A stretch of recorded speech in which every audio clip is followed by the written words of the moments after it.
அண்மையிலே அவருக்கு அழைத்த ரவிச்சந்திர ஈசன் பொன்னுத்துறை வைகரை ரவி என நண்பர்களால் கனடாவிலே அன்பாக அழைக்கப்பட்ட ரவிச்சந்திர ஈசன் பொன்னுத்துறை அவர்களுடைய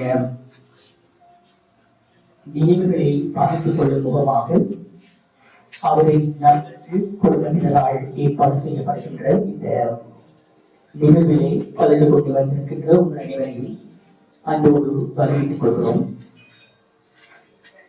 வைகரை ரவி அவர்களோடு பழகிய அவரோடு கருத்துக்களை பகிர்ந்து கொண்ட சந்தர்ப்பங்களை நினைவு மீட்டும் வகையிலே இன்றைய இந்த நிகழ்வு ஏற்பாடு செய்யப்பட்டிருக்கிறது.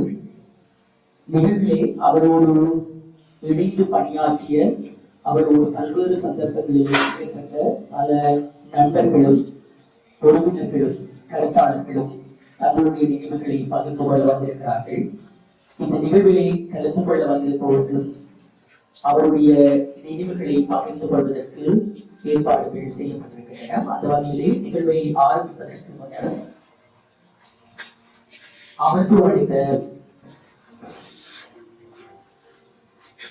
வைகரை ரவி அவர்களுக்கு அவருடைய ஆத்மா சாந்திக்காக ஒரு நிமிடம் மௌன அஞ்சலி செலுத்திக் கொண்டு நிகழ்வை ஆரம்பிக்கலாம்.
நன்றி. இன்றைய இந்த நிகழ்வை தொகுத்தளித்து தருமாறு அவருடைய நண்பர்கள் என்னிடம் கோரியிருந்தார்கள். ரவியண்ணாவுக்கும் எனக்குமான தொடர்பு 2004ஆம் ஆண்டிலிருந்து நேரடியாக ஆரம்பித்தது. அவரும் நானும் தாயகத்திலே ஒரே ஊரில் பிறந்தவர்கள். அந்த தாயகத்தில் இருக்கிறபோது எனக்கு அவரை தெரியாது. கனடாவுக்கு வந்த பின்னர் என்னுடைய வானொலி காலத்திலே சில தடவைகள் அவர் என்னோடு தொலைபேசியிலே பேசியிருக்கிறார். அதன் பின்னர் அவர்களுடைய வைகரை பத்திரிகை நான் நினைக்கிறேன் 2005ஆம் ஆண்டு அக்டோபர் மாதம் வெளிவர ஆரம்பித்தது. நாங்கள் வெளியிட்ட தேசிய பத்திரிகை 2004ஆம் ஆண்டு மார்ச் மாதம் வெளியாக ஆரம்பித்தது. ஒரே காலகட்டத்திலே எங்களுடைய பத்திரிகை திங்கட்கிழமையும் அவர்களுடைய வைகரை பத்திரிகை வியாழக்கிழமையும் வெளியாகின்ற காலகட்டத்தில் தான் அவரோடு பேசுகின்ற பல்வேறு சந்தர்ப்பங்களிலே பல்வேறு விடயங்களை பகிர்ந்து கொள்கின்ற சந்தர்ப்பமும் அதன் மூலமாக அவரை அறிந்து கொள்கின்ற ஒரு சந்தர்ப்பமும் கிடைத்தது. பல்வேறு விடயங்களிலே எங்களுக்குள் முரண்பாடுகள் இருந்தாலும் எப்பொழுதுமே கருத்துக்களை பகிர்ந்து கொள்ளக்கூடிய ஒருவராக நான் அவரை பார்த்திருக்கிறேன். அதன் பின்னர் வைகரை பத்திரிகை தன்னுடைய வெளியீட்டை நிறுத்திய பின்னரும் தேசியம் தன்னுடைய வெளியீட்டை நிறுத்திய பின்னரும் பல்வேறு கலை இலக்கிய அரசியல் சார்ந்த நிகழ்வுகளிலே அவரை சந்திக்கின்ற ஒருவராக எப்பொழுதுமே பார்த்திருக்கிறேன். இறுதியாக டொரண்டோவிலே இலங்கை தீவிலே நடைபெற்ற இறுதி ஜனாதிபதி தேர்தலிலே தமிழ் பொது வேட்பாளரை ஆதரிக்கின்ற ஒரு கூட்டம் ஒன்றிலே அவரோடு கண்டு அந்த ஜனாதிபதி தேர்தல் குறித்தும் அரசியல் குறித்தும் நீண்ட நேரம் கருத்து பரிமாறி அந்த தேர்தலில் அவருடைய நிலைப்பாடு குறித்தும் இலங்கை தீவினுடைய அன்றைய நிலை குறித்தும் அவர் பகிர்ந்து கொண்ட கருத்துக்களும் எப்பொழுதும் நினைவில் இருக்கின்றன. ரவியண்ணாவோடு நான் எனது தொடர்புகள் குறித்தும் அவரோடு நான் பேசிய விஷயங்கள் குறித்தும் அவ்வப்போது உங்களோடு பகிர்ந்து கொள்வதற்கும் இன்றைய சந்தர்ப்பத்தை நான் உபயோகித்துக் கொள்கிறேன். வாழ்வின் அனைத்து வகைகளிலும் ஒரு சிறந்த எதிர்காலத்தை உருவாக்கக்கூடிய நடவடிக்கைகளை முன்னெடுத்தவர் என்றுதான் ரவி அண்ணாவை நான் அடையாளப்படுத்த முடியும். அது அவருடைய அரசியல், போராட்ட, வாழ்வியல், சூழலியல், பத்திரிகை துறை, ஊடகத்துறை எந்த பக்கத்தை எடுத்து பார்த்தாலும் இலங்கை தீவிலே இருக்கின்ற மக்களினுடைய எதிர்காலம், சூழலியல் குறித்த அவருடைய அந்த சூழலியல் எவ்வாறு மக்களை பாதிக்கிறது என்ற அவருடைய கேள்விகள் தான் தொடர்ந்தும் அவருடைய வாழ்வை நகர்த்தி சென்றிருக்கின்றன. அந்த வகையிலே EPRLF ஊடாக அவருடைய ஆரம்ப போராட்ட காலம் ஆரம்பித்து பின்னர் கனடாவுக்கான புலப்பெயர்வு, அவருடைய கல்வி, வைகரி பத்திரிகை, அதன் மூலமாக அரசியல் பிரவேசம், அதனை தொடர்ந்து அவர் மேற்கொண்ட மீள்கல்வி என்று அவருடைய வாழ்வு நீண்டது. அவருடைய 57 ஆண்டுகள் வாழ்ந்த அந்த வாழ்வின் மூலமாக அவர் இந்த உலகிற்கு வெட்டி சென்றது மிகச் சிறந்தது. 25ஆம் ஆண்டின் ஆரம்பத்தில் இலங்கைக்கு விஜயம் செய்த தன்னுடைய கல்வியியல் மற்றும் தொழில் தொடர்பான ஒரு விஜயத்தின் போது அவர் மாரடைப்பினால் மரணமடைந்தார் என்ற செய்தி ஒரு வெள்ளிக்கிழமை மாலை எனக்கு தெரிய வந்த போது மிகவும் அதிர்ச்சிகரமான ஒரு செய்தியாக உங்களில் பலரை போல எனக்கும் இருந்தது. அந்த அவருடைய மரணம் குறித்தும் அவருடைய வாழ்வு குறித்தும் பேசுவதற்கான ஒரு சந்தர்ப்பமாக இன்றைய சந்தர்ப்பத்தை ஏற்படுத்தி கொண்ட வைகரை வாசகர் குடும்பம் மற்றும் அவருடைய நண்பர்கள் அனைவருக்கும் நன்றி கூறிக்கொண்டு, இன்று கருத்தாளர்கள் பலர் அவருடைய வாழ்வியலோடு அவரோடு பயணித்த பலர் கருத்துக்களை தெரிவிக்க இருக்கிறார்கள். அதே நேரத்தில் இணையம் மூலமாக, ஜூம் மூலமாக கலந்து கொள்கின்ற பலரும் தங்களுடைய கருத்துக்களை பகிரப் போகிறார்கள். அஞ்சலி உரையாற்றுவதற்கு முதலாவதாக ரவி அவர்களோடு இணைந்து நீண்ட காலம் செயலாற்றிய சிவா முருகுப்பிள்ளை அவர்களை ரவி பொன்துறை அவர்கள் குறித்த தன்னுடைய பார்வை மற்றும் உறவினான தன்னுடைய பழக்கங்கள், அவர் குறித்த தன்னுடைய அஞ்சலியை பகிர்ந்து கொள்ளுமாறு அன்போடு கோருகிறேன்.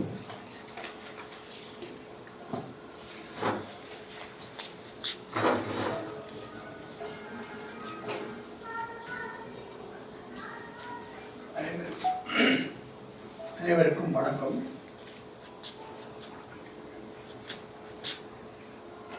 ஒரு நினைவாஞ்சலியில் உரையாற்றுவது என்பது மிகவும் கடினமான செயல்பாடாகவே பார்க்கின்றேன். ஆனாலும் அவருடன் இணைந்து பயணித்த வாழ்ந்த சில விடயங்களை மிக குறுகிய நேரத்தில் 4 பகுதிகளாக பிரித்து பேசலாம் என்று இருக்கின்றேன். 1980களில் உங்கள் எல்லோருக்கும் தெரிந்த யாழ்ப்பாணம் திருநெல்வேலி தபால்பட்டி சந்திக்கு ஒருபுறமாக செல்லும் பணிக்கர் வளவு என்ற வீதியில் உள்ள வீட்டிற்கு ஊரடங்கு சட்ட நேரங்களில் நானும் இன்று தமிழ் சூழலில் பிரபல்யமாயிருக்கும் சுரேஷ் பிரேமச்சந்திரன் அவர்களும் அநேக இரவுகள் சென்று வருவது உண்டு. செல்லும் போதெல்லாம் எனது வகுப்பு மாணவன், வகுப்பு தோழன் ஐங்கரநேசனின் அறிமுகம்தான் தோழர் சுரேசுக்கூடாக அந்த வீட்டை நோக்கி நம்மை நகர வைத்ததாக இருந்தாலும் கூட அங்கு சென்ற பிற்பாடுதான் எனக்கு தெரியும் ஐங்கரநேசன் எனது வகுப்பு தோழன் என்பது. இரவு எல்லா கடைகளும் பூட்டப்பட்டிருக்கிற நிலையில் நமக்கான உணவையும் பாதுகாப்பையும் அன்பையும் இடையராது வழங்கிய குடும்பம் அந்த குடும்பத்தில் ஒரு சிறுவன், என்னை விட தோராயமாக 11 வயது இளையவன். அந்த குடும்பத்தில் இளையவருக்கு அல்லது கடைசி இளையவருக்கு சற்று மூத்தவர். ஆகவே ஒரு குழந்தை போல், ஒரு சிறுவன் போல் எனக்கு அறிமுகமான ரவிச்சந்திரன் தேசத்தான் முதலில் தெரியும்.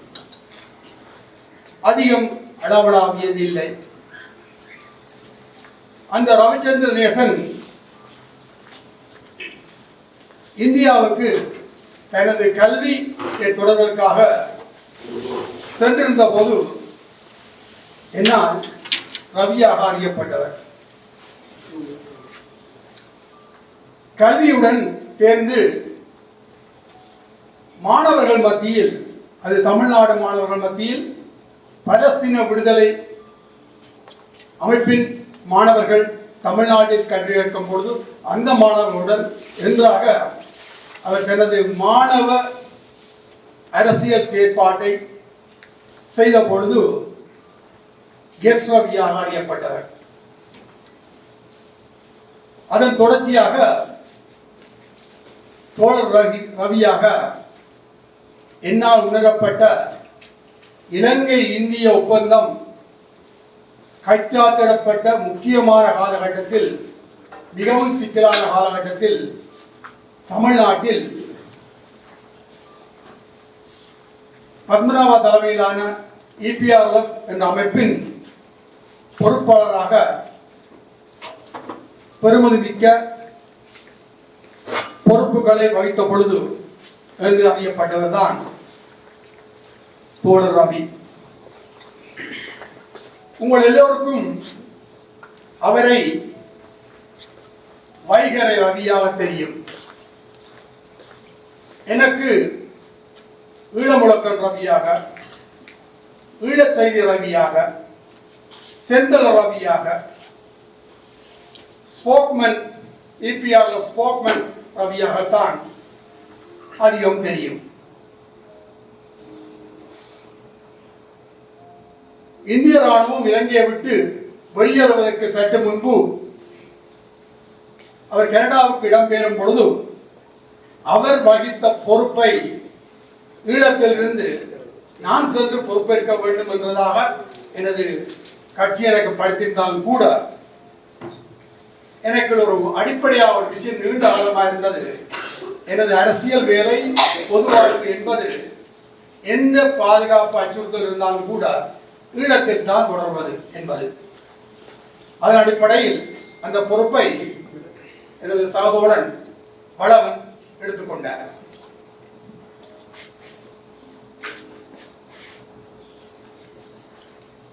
கால ஓட்டம்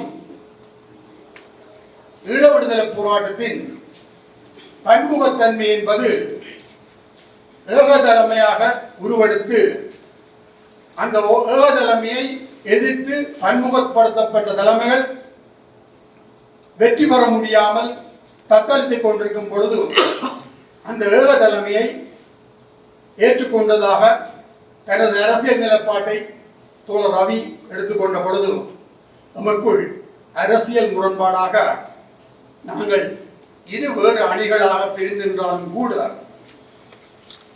அந்த ரவி நேசன், ரவிச்சந்திர நேசன் என் மனதுக்குள் ஓடிக்கொண்டுதான் இருந்து கொண்டிருக்கிறான்.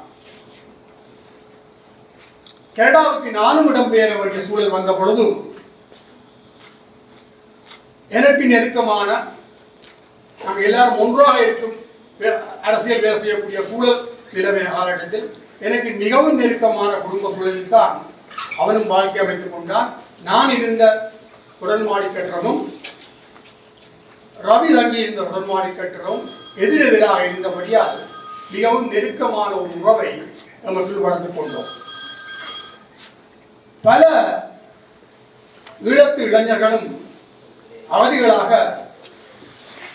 மேற்குள்ள நாடுகளுக்கு இடம்பெயர்ந்த பொழுது குடும்ப சூழலும் இங்கு கிடைத்த சில உழைப்புகளில் கிடைத்த சில வசதிகளை பெற்றுக்கொண்டு தம்மை அடுத்த கட்டத்துக்காக அடுத்த கட்டமாக அறிவியல் ரீதியாக வளர்த்துக் கொள்ள முடியாமல் அதில் தங்கி நின்ற சூழலில் ரவி இரவு முழுவதும் கேடியன் சென்ட்ரில் உள்ள எஸ்ஓ கேசனில் இரவு கேஷியராகவும் பகல் முழுவதும் 11ஆம் 12ஆம் வகுப்புக்குரிய ஒரு மாணவனாகவும் நித்திர கொள்ளாமல் சென்ற அந்த நினைவுகள் எனக்கு இப்போது பசுமையா இருக்கின்றது. என்னுடன் மிக நெருக்கமாக பழைய காலகட்டம். அவனின் அந்த தூக்கமற்ற கல்வியுடன் கூட்டிய உழைப்பு அவனை ஒட்டோவா பல்கலைக்கழகத்துக்கு பொறியியல் பீடத்துக்கு போவதற்கான அனுமதியை வழங்கியது. என் வாழ்நாளில் என்னுடன் கூட பிறந்த தம்பி எனக்கு இல்லை. அது மாதிரியான அந்த அந்த இந்த போன்ற விஷயங்களை நான் பெரிதாக பார்ப்பதும் அல்ல. அக்கா தங்கச்சி அண்ணா தம்பியின் உறவோடு பெரிதாக பார்ப்பதும் இல்லை. ஆனாலும் கூட ஏதோ ஒரு பொறி எனக்கு தட்டினபடியால் என் கையால் என் வாழ்நாளில் எனது பிள்ளைகளுக்கு கூட நான் ஒரு முன்னுரிமை கூட வாங்கி கொடுத்தவன் இல்லை. அது பெருசுபடுத்துறது வாழ்க்கை துணைக்கு உட்பட ரவி என்ற ஒருவருக்கு மாத்திரம்தான் ஒரே ஒரு சோடி காய்ச்சட்ட சேர்த்து வாங்கி ரவி கேட்டான், ஏன் தோழர் வாங்கி தாரீங்கன்னு சொல்லி. என்னவோ எனக்கு என்ன தம்பி மாதிரி இருக்குது, அதான் வாங்கி தரேன். இப்பவும் பசுமையா இருக்கு. அந்த அறிவு தேடல் அவனுக்கான பட்டத்தை வழங்கியிருந்தாலும் கூட அந்த அறிவின் அடிப்படையிலான தொழில் என்பது, பொருளாதார தேடல் என்பது அது சார்ந்து அவனுக்கு சரியாக அமையவில்லை என்பது எல்லாம் உணரப்பட்ட ஒன்று. காதலிக்கின்றேன், கல்யாணம் கட்ட வேண்டும், நீங்கள் தான் முன்னின்று செய்ய வேண்டும் சொன்ன பொழுது நாங்கள் இருக்கின்றோம், படையாக செயல்படுகின்றோம் என்று அந்த திருமணத்தை முன்னின்று நடத்தியவர்கள் நாங்கள். அந்த திருமணத்தில் கலந்து கொண்ட பலருக்கும் தெரியும், அன்றைய காலகட்டத்தில் பணத்தை வாங்கி ஏமாத்திட்டு ஓடுற சம்பவம் எங்கள் சமூகத்தில் அதிகமாக நடைபெற்ற காலகட்டம். சிலர் தலைமறைவாயிடுவார்கள். அந்த கல்யாண வீட்டுக்கு தலைமறைவானவரும் கொடுத்தவரும் என்ற 2 கோஷ்டி வந்து அவர்கள் அதில் முரண்பட்டு சில குழப்பத்தை விளைவித்தார்கள். அவர் திருமணத்துக்கு வந்திருந்தவர்கள் தங்கள் பாட்டில் தங்கள் மாறி இதெல்லாம் கலைக்க தொடங்கிவிட்டார்கள். இது ஒரு கல்யாண வீட்டுக்கு பிரச்சனையா, காதலாம் அதாம் இதாம். அப்பொழுது நாங்கள் இந்த 2 கோஷ்டியையும் அணுகி கொஞ்சம் இளமையா இருந்தோம். இப்போ எனக்கு 68 வயது, அப்போ ஒரு 45 வயது இருக்கும், அல்லது குறைஞ்ச வயது இருக்கும். தம்பி கல்யாணம் நடக்குது, நீங்கள் கூட பிரச்சனைகளை இங்கே எப்படி செய்யுங்கன்னா இது தவறா அப்படியப்படும், கொண்டே வெளியில் எங்கேயும் செய்யுங்க. இல்லை, இப்போ நான் தேடி தெரிகிறேன், இப்போதான் மாட்டப்பட்டான். அதே மீறி திரும்பின பொழுது எனது நீளாத கரம் முதன் முதலாக நீண்டது அன்றுதான். ரவிக்காகத்தான், கங்காக்காகத்தான். அப்படி இணைந்ததுதான் அவனது திருமண வாழ்க்கை. பொறியியலில் துறையில் அவனுக்கான பொருளாதார தேடலுக்கான விடயங்கள் வேலைகள் செய்ய அமையாத பொழுது நிதித்துறையில் அவர் கல்வி கற்று அத்துறையிலாவது ஒரு சிறந்த பொருளாதாரத்தை கட்டியமைக்கணும் என்ற அவரது முயற்சி அதுவும் பெரிதாக வெற்றி அளித்ததாக என்னால் வர முடியவில்லை. ஆனால் அவன் தேடல் நின்றுவிடவே இல்லை. இன்றைய காலகட்டத்தில் தான் கிட்டத்தட்ட ரவியின் அரசியல் பாதையும் எங்கள் அரசியல் பாதையும் விமர்சனங்களுடன் கூடிய உடன்பாடுகளுடனும் பயணிக்கப்பட வேண்டிய சூழல் ஏற்பட்டது. ஆனாலும் கூட ஒரு தோழமையுடன், நட்புடன், உரையாடலுடன் பயணிக்கக்கூடிய நிலைமைகள் எங்களுக்குள் அன்றும் இன்றும் என்றும் இருந்து கொண்டிருக்கிறது. நான் தற்செயலாக இலங்கைக்கு இந்தியாவுக்கு போய் வந்தால் இங்கே வந்தவுடன் 2-3 பேர்களை சந்திப்பேன்.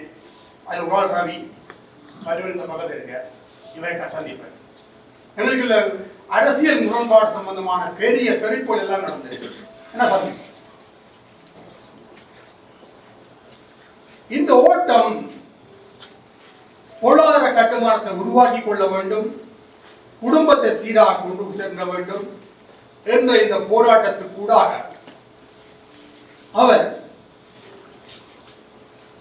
நாட்டுக்கும் உலக நாடுகளுக்கும் ஒவ்வக்கூடிய பொது விடயங்களில் சில ப்ரொஜெக்டுகளில் தன்னை ஈடுபடுத்திக் கொண்டு அதில் உண்மையாக உழைத்த இறுதி வாழ்க்கை தான் கடைசியாக அவரை இலங்கைக்கு கொண்டு சென்றிருக்கின்றது. ஒரு வெள்ளிக்கிழமை இந்த சம்பவம் நடந்திருக்கின்றது. அதற்கு முதல் நாள் அதே நான் இடத்தில் இருக்கின்றேன், ஒரு மாத பயணமாக. அதற்கு முதல் நாள் நான் ஏழாலையில் வடகோவை வரதராஜன் என்று அழைக்கப்படும் சூழல் வளவனின் அண்ணன் வீட்டுக்கு இரவு 9 மணிக்கு விசிட் பண்ணுகின்றேன் அவர் சந்திப்பதற்காக. எங்கள் உரையாடலில் அதிகம் பேசப்பட்டவர் அன்று அதை பற்றி பேசியிருப்போம் ரவிதான். இலங்கையில் சோத வரி போடுகின்றார்கள், மரங்களுக்கு வரியை அறவிடுகிறார்கள். தலைநாடுகளில் எப்படித்தான். ரவி அண்மையில் போய் வந்திருக்கும் ஒரு நாடாகிய கோஸ்டரிக்கா நினைக்கிறேன். அந்த நாட்டில் மரங்கள் வளர்த்தால் அரசாங்கம் காசு கொடுக்குது. அது ஏன் நாங்கள் அறிமுகப்படுத்தக்கூடாது என்ற சூழலியல் சம்பந்தமான, எனக்கும் சூழலியலின் மிகவும் ஆர்வம், மிகவும் ஈடுபாடு உடையவர், பெரிய அளவு பிரபலியம் பெற்றவன், பெரிய அளவு பிரபலியம் படுத்துறவன் அல்ல.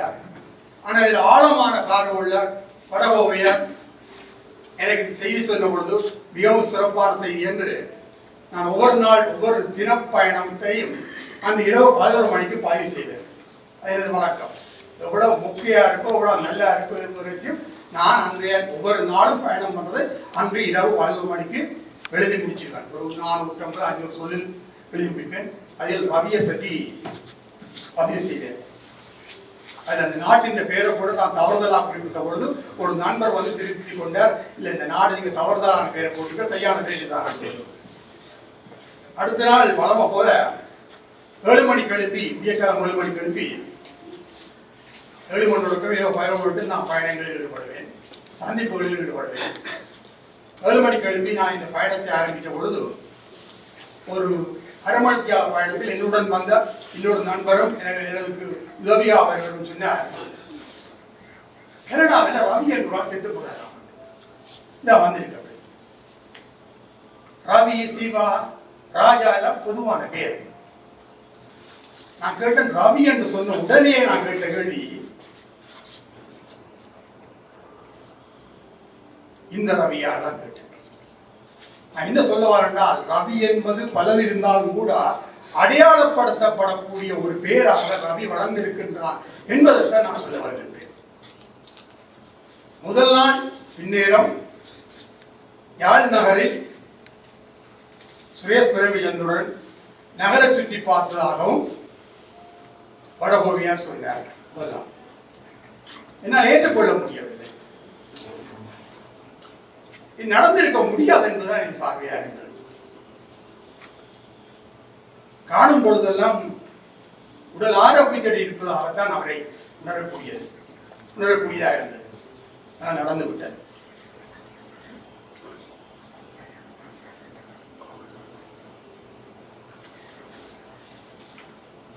அப்ப வைகரை ரவி என்று இந்த எங்களுக்குள் ஏகதலைமை, பரந்துபட்ட தலைமை என்ற ஒரு பிரதான கருத்து முரண்பாடு வந்த பிற்பாடு ரவி தனது பயணத்தில் வைகரை என்ற பத்திரிகையை, அதுக்கு உண்மையான டைரக்டர் முன்னால் இருக்கார், ஒரு வில்சன் தான்.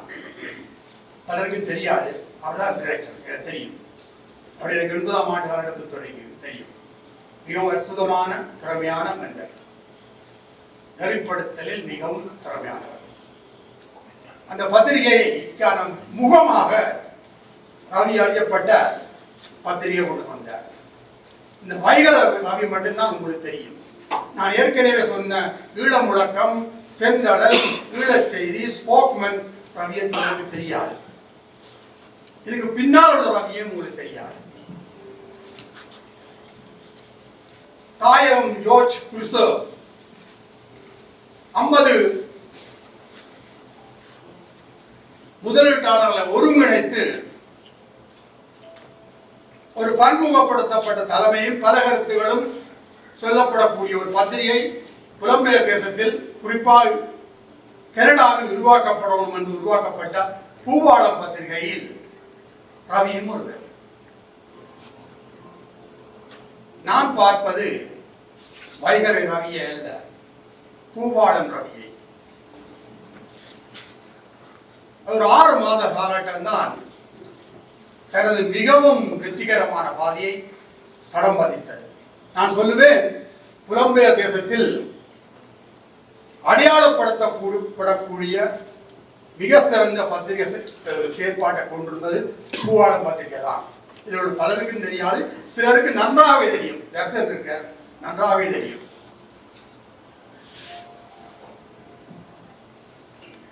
அது தனி மனிதன் திறமை, அதன் வெளிப்பாடான தாயகம், அபத்தம் என்றாக பல விடயங்களை உருவாக்கினாலும் கூட தனி மனிதனை விட ஒரு அமைப்பு தான் நீண்ட காலத்துக்கு தாக்கு பிடிக்கும் என்பதை, மற்றவர்கள் தாக்கு பிடிக்க முடியாமல் போகும் என்பதற்கு ஒரு உதாரணம் பூவாள்.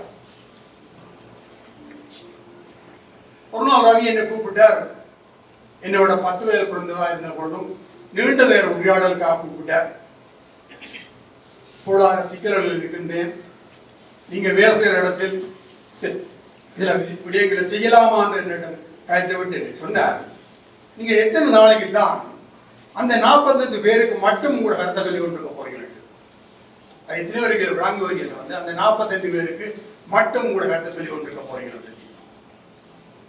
அதே இந்த 45 பேருக்கு அப்பால போகலையா? இல்லை, நீங்க சொல்ற விஷயங்கள் நல்ல விஷயங்கள், ஆனா அந்த 45 பேரும் மட்டும்தான் பார்க்கறாங்க, அங்கே ஒருத்தரும் பார்க்கறாங்க இல்லை, பார்க்க விடாம தடை போடப்படுது. நீங்க 45க்கு அங்கால பாருங்கன்னு சொன்னாங்க. அந்த 45க்கு அங்கால விரோணம் என்றதுக்காக நான் என்னை மாற்றிக்கொண்ட சில விடயங்கள், சில மாற்றங்களை உருவாக்கி இருக்கின்றது என்பது தமிழ் பண்பாடு, கலாச்சாரம், கற்பு,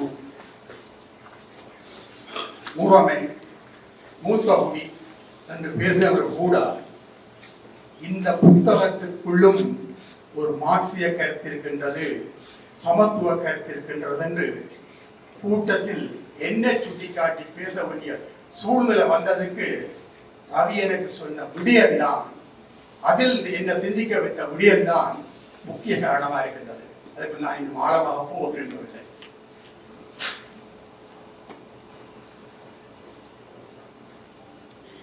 விலங்குகள், பறவைகள், இயற்கை என்றாக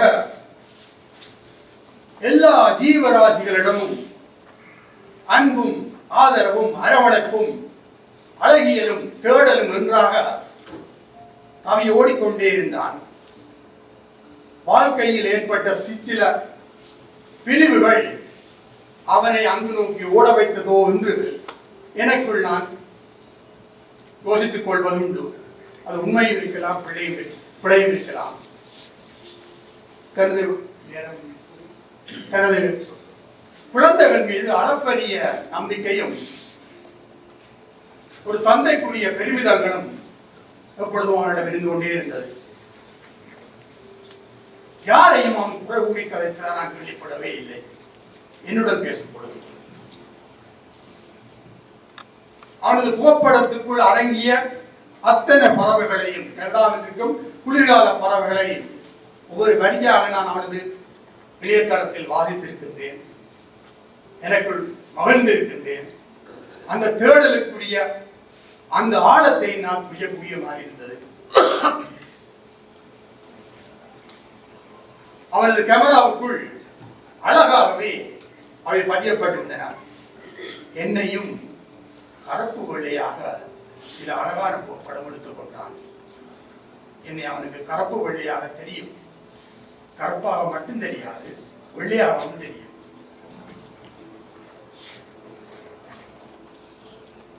இந்த பன்முகத்தன்மை எல்லாம் ரவியிடம் இருந்து கொண்டே இருந்தது, இந்த தேடல்கள் இருந்து கொண்டே இருந்தது.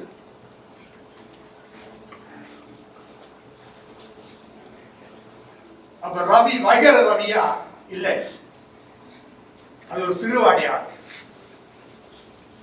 அவனுக்கு ஒரு பெரிய அடையாளம் இருக்கின்றது.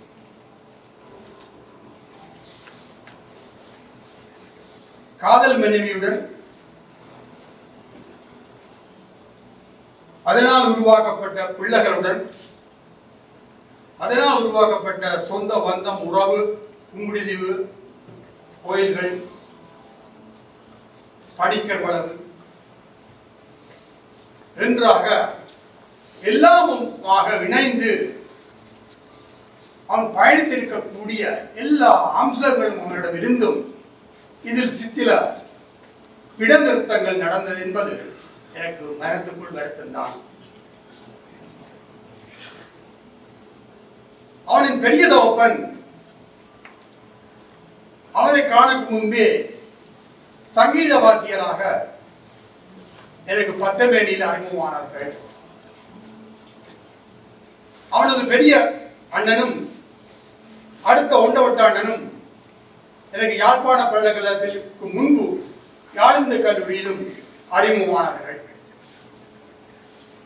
இடம்பெயர்ந்த தெற்கு பல்கலைக்கழக மாணவர்களின் சாகும் வரை உண்ணாவிரத போராட்டத்தில் மதிவதியுடன் கடத்தப்பட்டவர்களில் ஒருவர் ரவியின் உண்டப்பட்ட சகோதரர். எனக்கு இதெல்லாம் முன்பே தெரியாது, இவர்களின் உண்டப்பட்ட சகோதரர்கள் என்று தெரியாது. ஆனால் பொன்னுத்துறையர் குடும்பத்துக்குள் நான் சென்ற பிற்பாடுதான் எனக்கு தெரியும் இது அவர்களின் பெரியப்பாவின் பிள்ளை கண்டு சங்கீத ஆசிரியர்களால் மட்டும்தான் எனக்கு தெரியும். வெள்ளிக்கிழமை செத்த வீட்டுக்கு வெள்ளிக்கிழமை செத்த வீட்டுக்கு படிக்கர் வளவர் உள்ள வீட்டுக்கு நான் அவருக்கு அஞ்சலி செலுத்துவதற்காக நான் போகின்றேன். அஞ்சலியும் செலுத்துகின்றேன். ரெண்டு ஒரு வார்த்தையும் பேசுகின்றேன். என்னை ஏற்று உள்ளுக்கு அழைத்து சென்றவர் வந்து ஆங்கிலேசன். நான் ஒரு தொப்பி போட்டிருந்தேன்.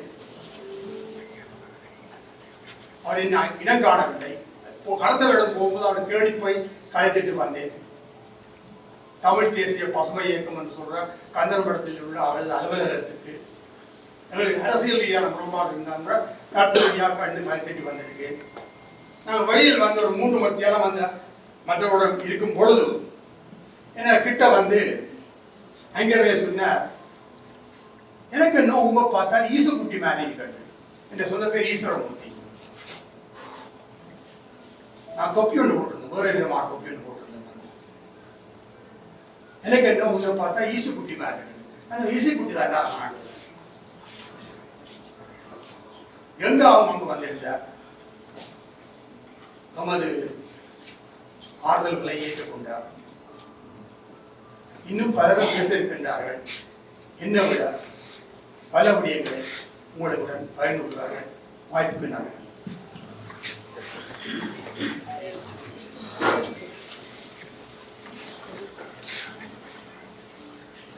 ரவி பொன்னுத்துறை அவர்களுடனான தனது அனுபவம் அவர்களுடனான தனது நட்பு குறித்து சிவா முருகப்பிள்ளை தனது கருத்துக்களை பகிர்ந்திருந்தார். அடுத்ததாக ஜூம் ஊடாக இணைந்து கொண்டிருக்கின்ற சுரேஷ் பிரேமச்சந்திரன் அவர்கள் ரவி பொன்னுத்துறை அவர்களுடனான தன்னுடைய நட்பு மற்றும் அவர் குறித்த தனது பகிர்வை இங்கே முன்வைக்க இருக்கிறார். ரவி பொன்னுத்துறை அவர்கள் நீங்கள் பலரும் அறிந்தது போல மாணவ பருவம் முதல் EPRLF அணியுடன் தன்னுடைய அரசியல் மற்றும் தாயகம் நோக்கிய தனது பயணத்தை ஆரம்பித்தவர். தொடர்ந்து அவருடைய தாயகம் நோக்கிய பயணங்கள் தாயக மக்களுடைய விடுதலையை நோக்கியதாக இருந்தன அவருடைய இறுதி பயணம் வரை. இப்பொழுது ரவி பொன்னுத்துறை அவர்களுடனான தன்னுடைய அனுபவம் குறித்து EPRLF சுரேஷ் பிரேமச்சந்திரன் அவர்கள் பேசுவார்கள். இணையம் மூலமாக இந்த பேச்சு வர இருக்கிறது, பார்க்கலாம்.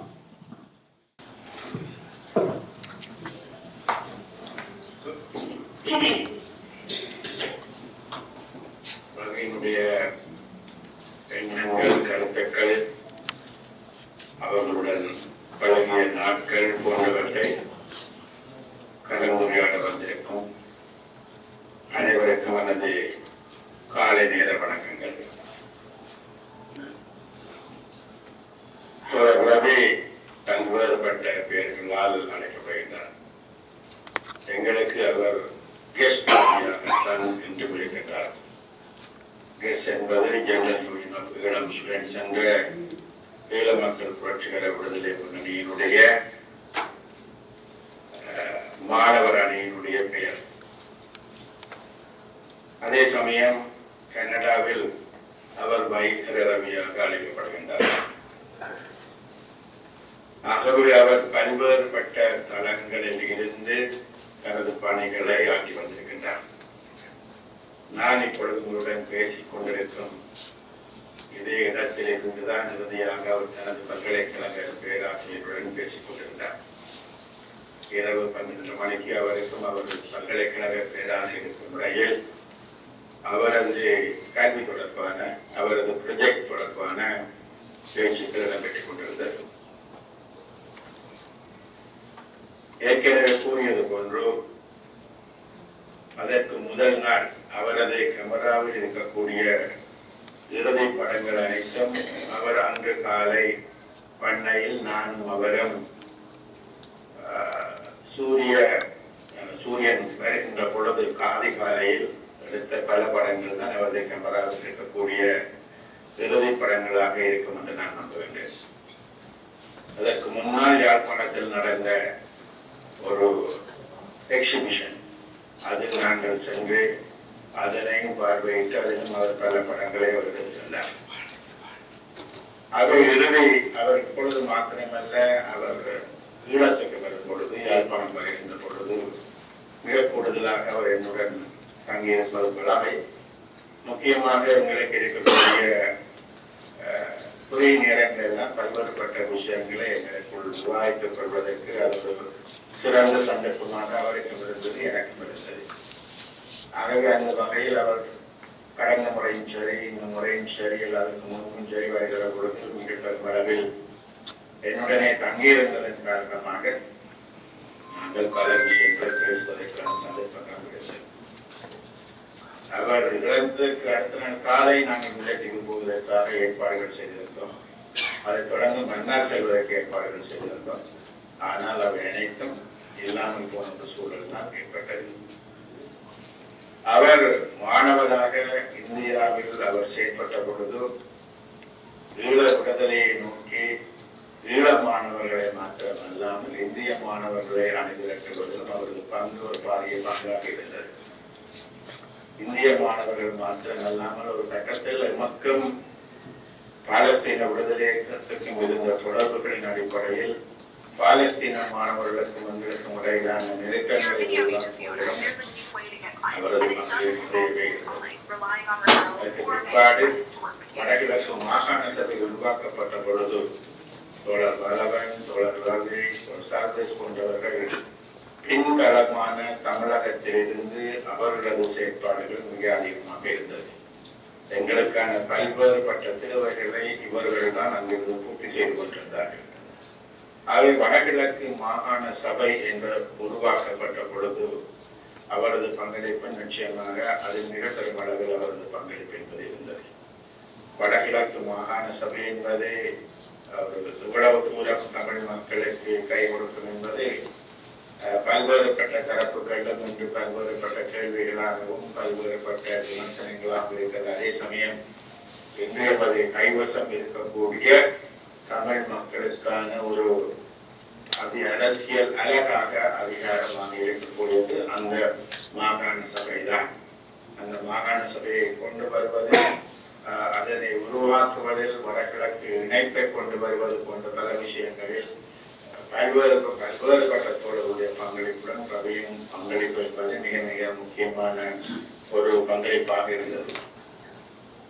அவர் புலம்பெயர்ந்து போன பொழுதும் சரி, அல்லது இங்கு இருக்கின்ற காலகட்டங்களில், இந்தியாவில் இருக்கிற காலகட்டங்களிலும் சரி, அவரை பொறுத்தவரையில் முக்கியமாக தமிழ் மக்களது எதிர்காலம் தொடர்பாக அவர் பெரிய கனவுகளை கண்டிருந்தார். ஒரு மாணவ பருவத்தில் இருந்த பொழுது அவருக்கு கிடைத்த கல்வி என்பது அது ஒருமனை இரட்டு கல்வி அல்ல.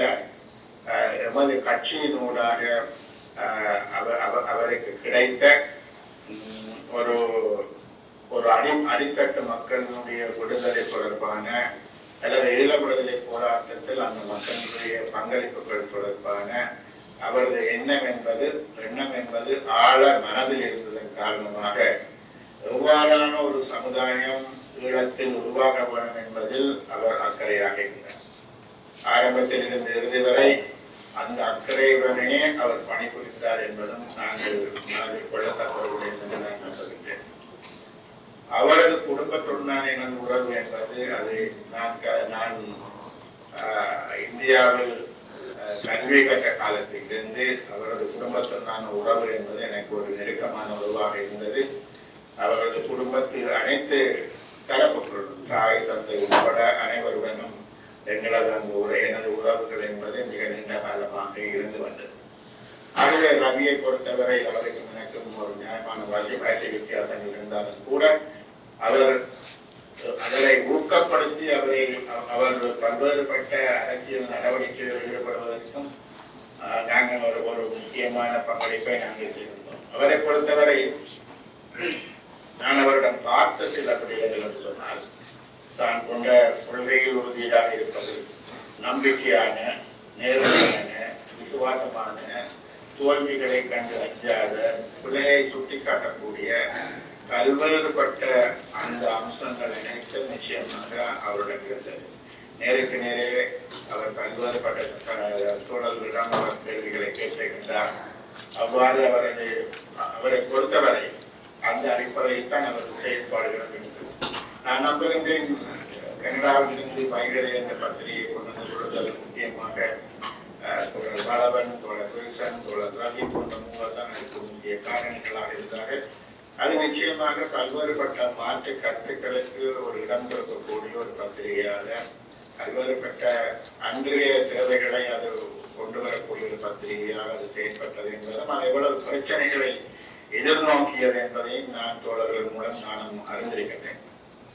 ஆகவே மிக ஆரம்பத்தில் இருந்து நான் நம்புகின்றேன், ஈழத்து தமிழ் சமுதாயத்தில் மாற்றம் வேணும் என்று சொன்ன அந்த சிந்தனை, அந்த எண்ணம் அனைத்தும் தோழர் ரவியிடம் இருந்தது. இன்று NPP என்று சொல்லக்கூடிய கட்சி இலங்கையில் ஆழந்தரப்பாக மாற்றங்களை கொண்டு வர வேண்டும் என்று என்கின்ற பொழுது, இலங்கையில் என்னென்ன மாற்றங்கள் வரப்போகிறதோ வருமோ என்று சொன்ன கேள்வி இருக்கக்கூடிய இடத்தில் ரவியினுடைய செயற்பாடுகள் நிச்சயமாக மாற்றங்களை நோக்கி இருந்தது. அந்த மாற்றங்களில் அவர் இறுதியாக அவரது முக்கியமான நினைக்கும் கடந்த 5-6 வருஷங்களுக்கு மேலாக ஆரம்பத்தில் அவர் இன்ஃபர்மேஷன் டெக்னாலஜி போன்ற துறைகளில் அவர் தனது புலமைத்துவத்தை கொண்டிருந்தாலும் கூட, பிற்பாடு தனது 50 வயசுக்கு மேலாகவும் கூட அவர் தொடர்ந்து கல்வி கற்றுக் கொண்டிருந்தார். முக்கியமாக சுற்றுச்சூழல், என்விரான்மெண்டல், விவசாயம், வீட்டு தோட்டம், மரம் வளர்த்தல், கிரீனரி போன்ற விஷயங்கள் எல்லாமே அவருக்கு ஒரு முக்கியமான விஷயங்களாகவும், இயற்கையின் மேல் கொண்ட காதலாக அதை நோக்கித்தான் அவரது செயற்பாடுகள் தொடங்குகின்றன. எவ்வாறு மாணவர்களையும் இயற்கையையும் ஒன்றிணைப்பது, எவ்வாறு மக்களையும் இயற்கையையும் ஒன்றிணைப்பது, அதற்கு என்னென்ன விஷயங்களை கையாளலாம் என்பது அவருடைய கல்வியின் ஊடாக, கோஸ்டரிக்கா போன்ற பிரதேசங்களில் அவர் பெற்ற அனுபவங்களின் ஊடாக அதனை எவ்வாறு முன்னே கொண்டு செல்வது என்று பட்ட பல்வேறுபட்ட திட்டங்களை என்னுடன் இணைந்து அவர் தீட்டியுள்ளார். அதில் முக்கியமாக நாங்கள் யாழ்ப்பாணத்தின் கோப்பா பிரதேசத்தில் 3 பாடசாலைகளில் அட்வான்ஸ் லெவல் படிக்கக்கூடிய மாணவர்களுக்கு மாதாந்தம் 1000 ரூபாய் கொடுத்து அவர்கள் ஒவ்வொரு வீட்டில் அவர்கள் 1-2 மரங்கள் வளர்ப்பது, அவர்கள் ஒரு வாட்ஸ்அப் குரூப், அந்த மரத்தினுடைய வளர்ச்சியை அவர்கள் அனைவரும் பகிர்ந்து கொள்வது, அந்த மரம் எவ்வளவு தூரம் வளர்கிறது என்பதை எல்லோருக்கும் முறையில் கொண்டு செல்வது போன்ற முயற்சிகள். அதே போல கிராம மட்டத்தில் இருக்கக்கூடிய தாய்மாரை அணுகி அவர்களுக்கூடாக அவர்கள் வீட்டு தோட்டங்களை செய்வதை எவ்வாறு உற்சாகப்படுத்துவது, அதற்கும் நாங்கள் யாழ்ப்பாணத்தில் இருந்து இயங்கக்கூடிய கடந்த 25-30 வருஷமாக இயங்கக்கூடிய சில பெண்கள் அமைப்புகளை அணுகி அவர்களினூடாக அவர்களுடன் பேசி அதற்கான திட்டங்கள் வகுக்கப்பட்டுள்ளன. ஆகவே அவரது அந்த முயற்சி என்பது இயற்கையை பாதுகாப்பது மாத்திரமல்ல, ஈழத்து மண்ணை எப்படி ஒரு பசுமையானதாக, எல்லோருக்கும் ஏற்றதாக அதனை தொடர்ந்து முன்னெடுத்து செல்வது என்ற ஒரு நோக்கத்தில் அவருடைய செயல்பாடுகள் இருந்தது.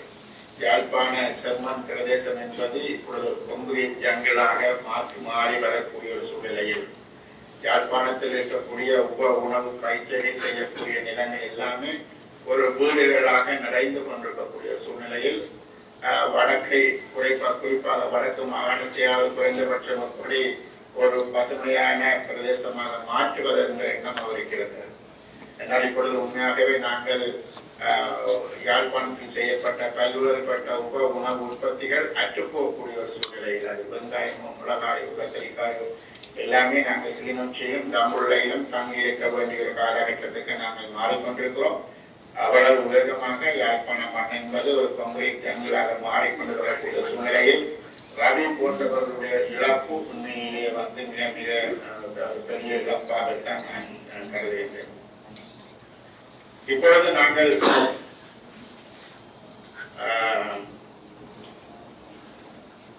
இன்றைய காலகட்டத்தில் நிச்சயமாக அவரது தேவை அவர்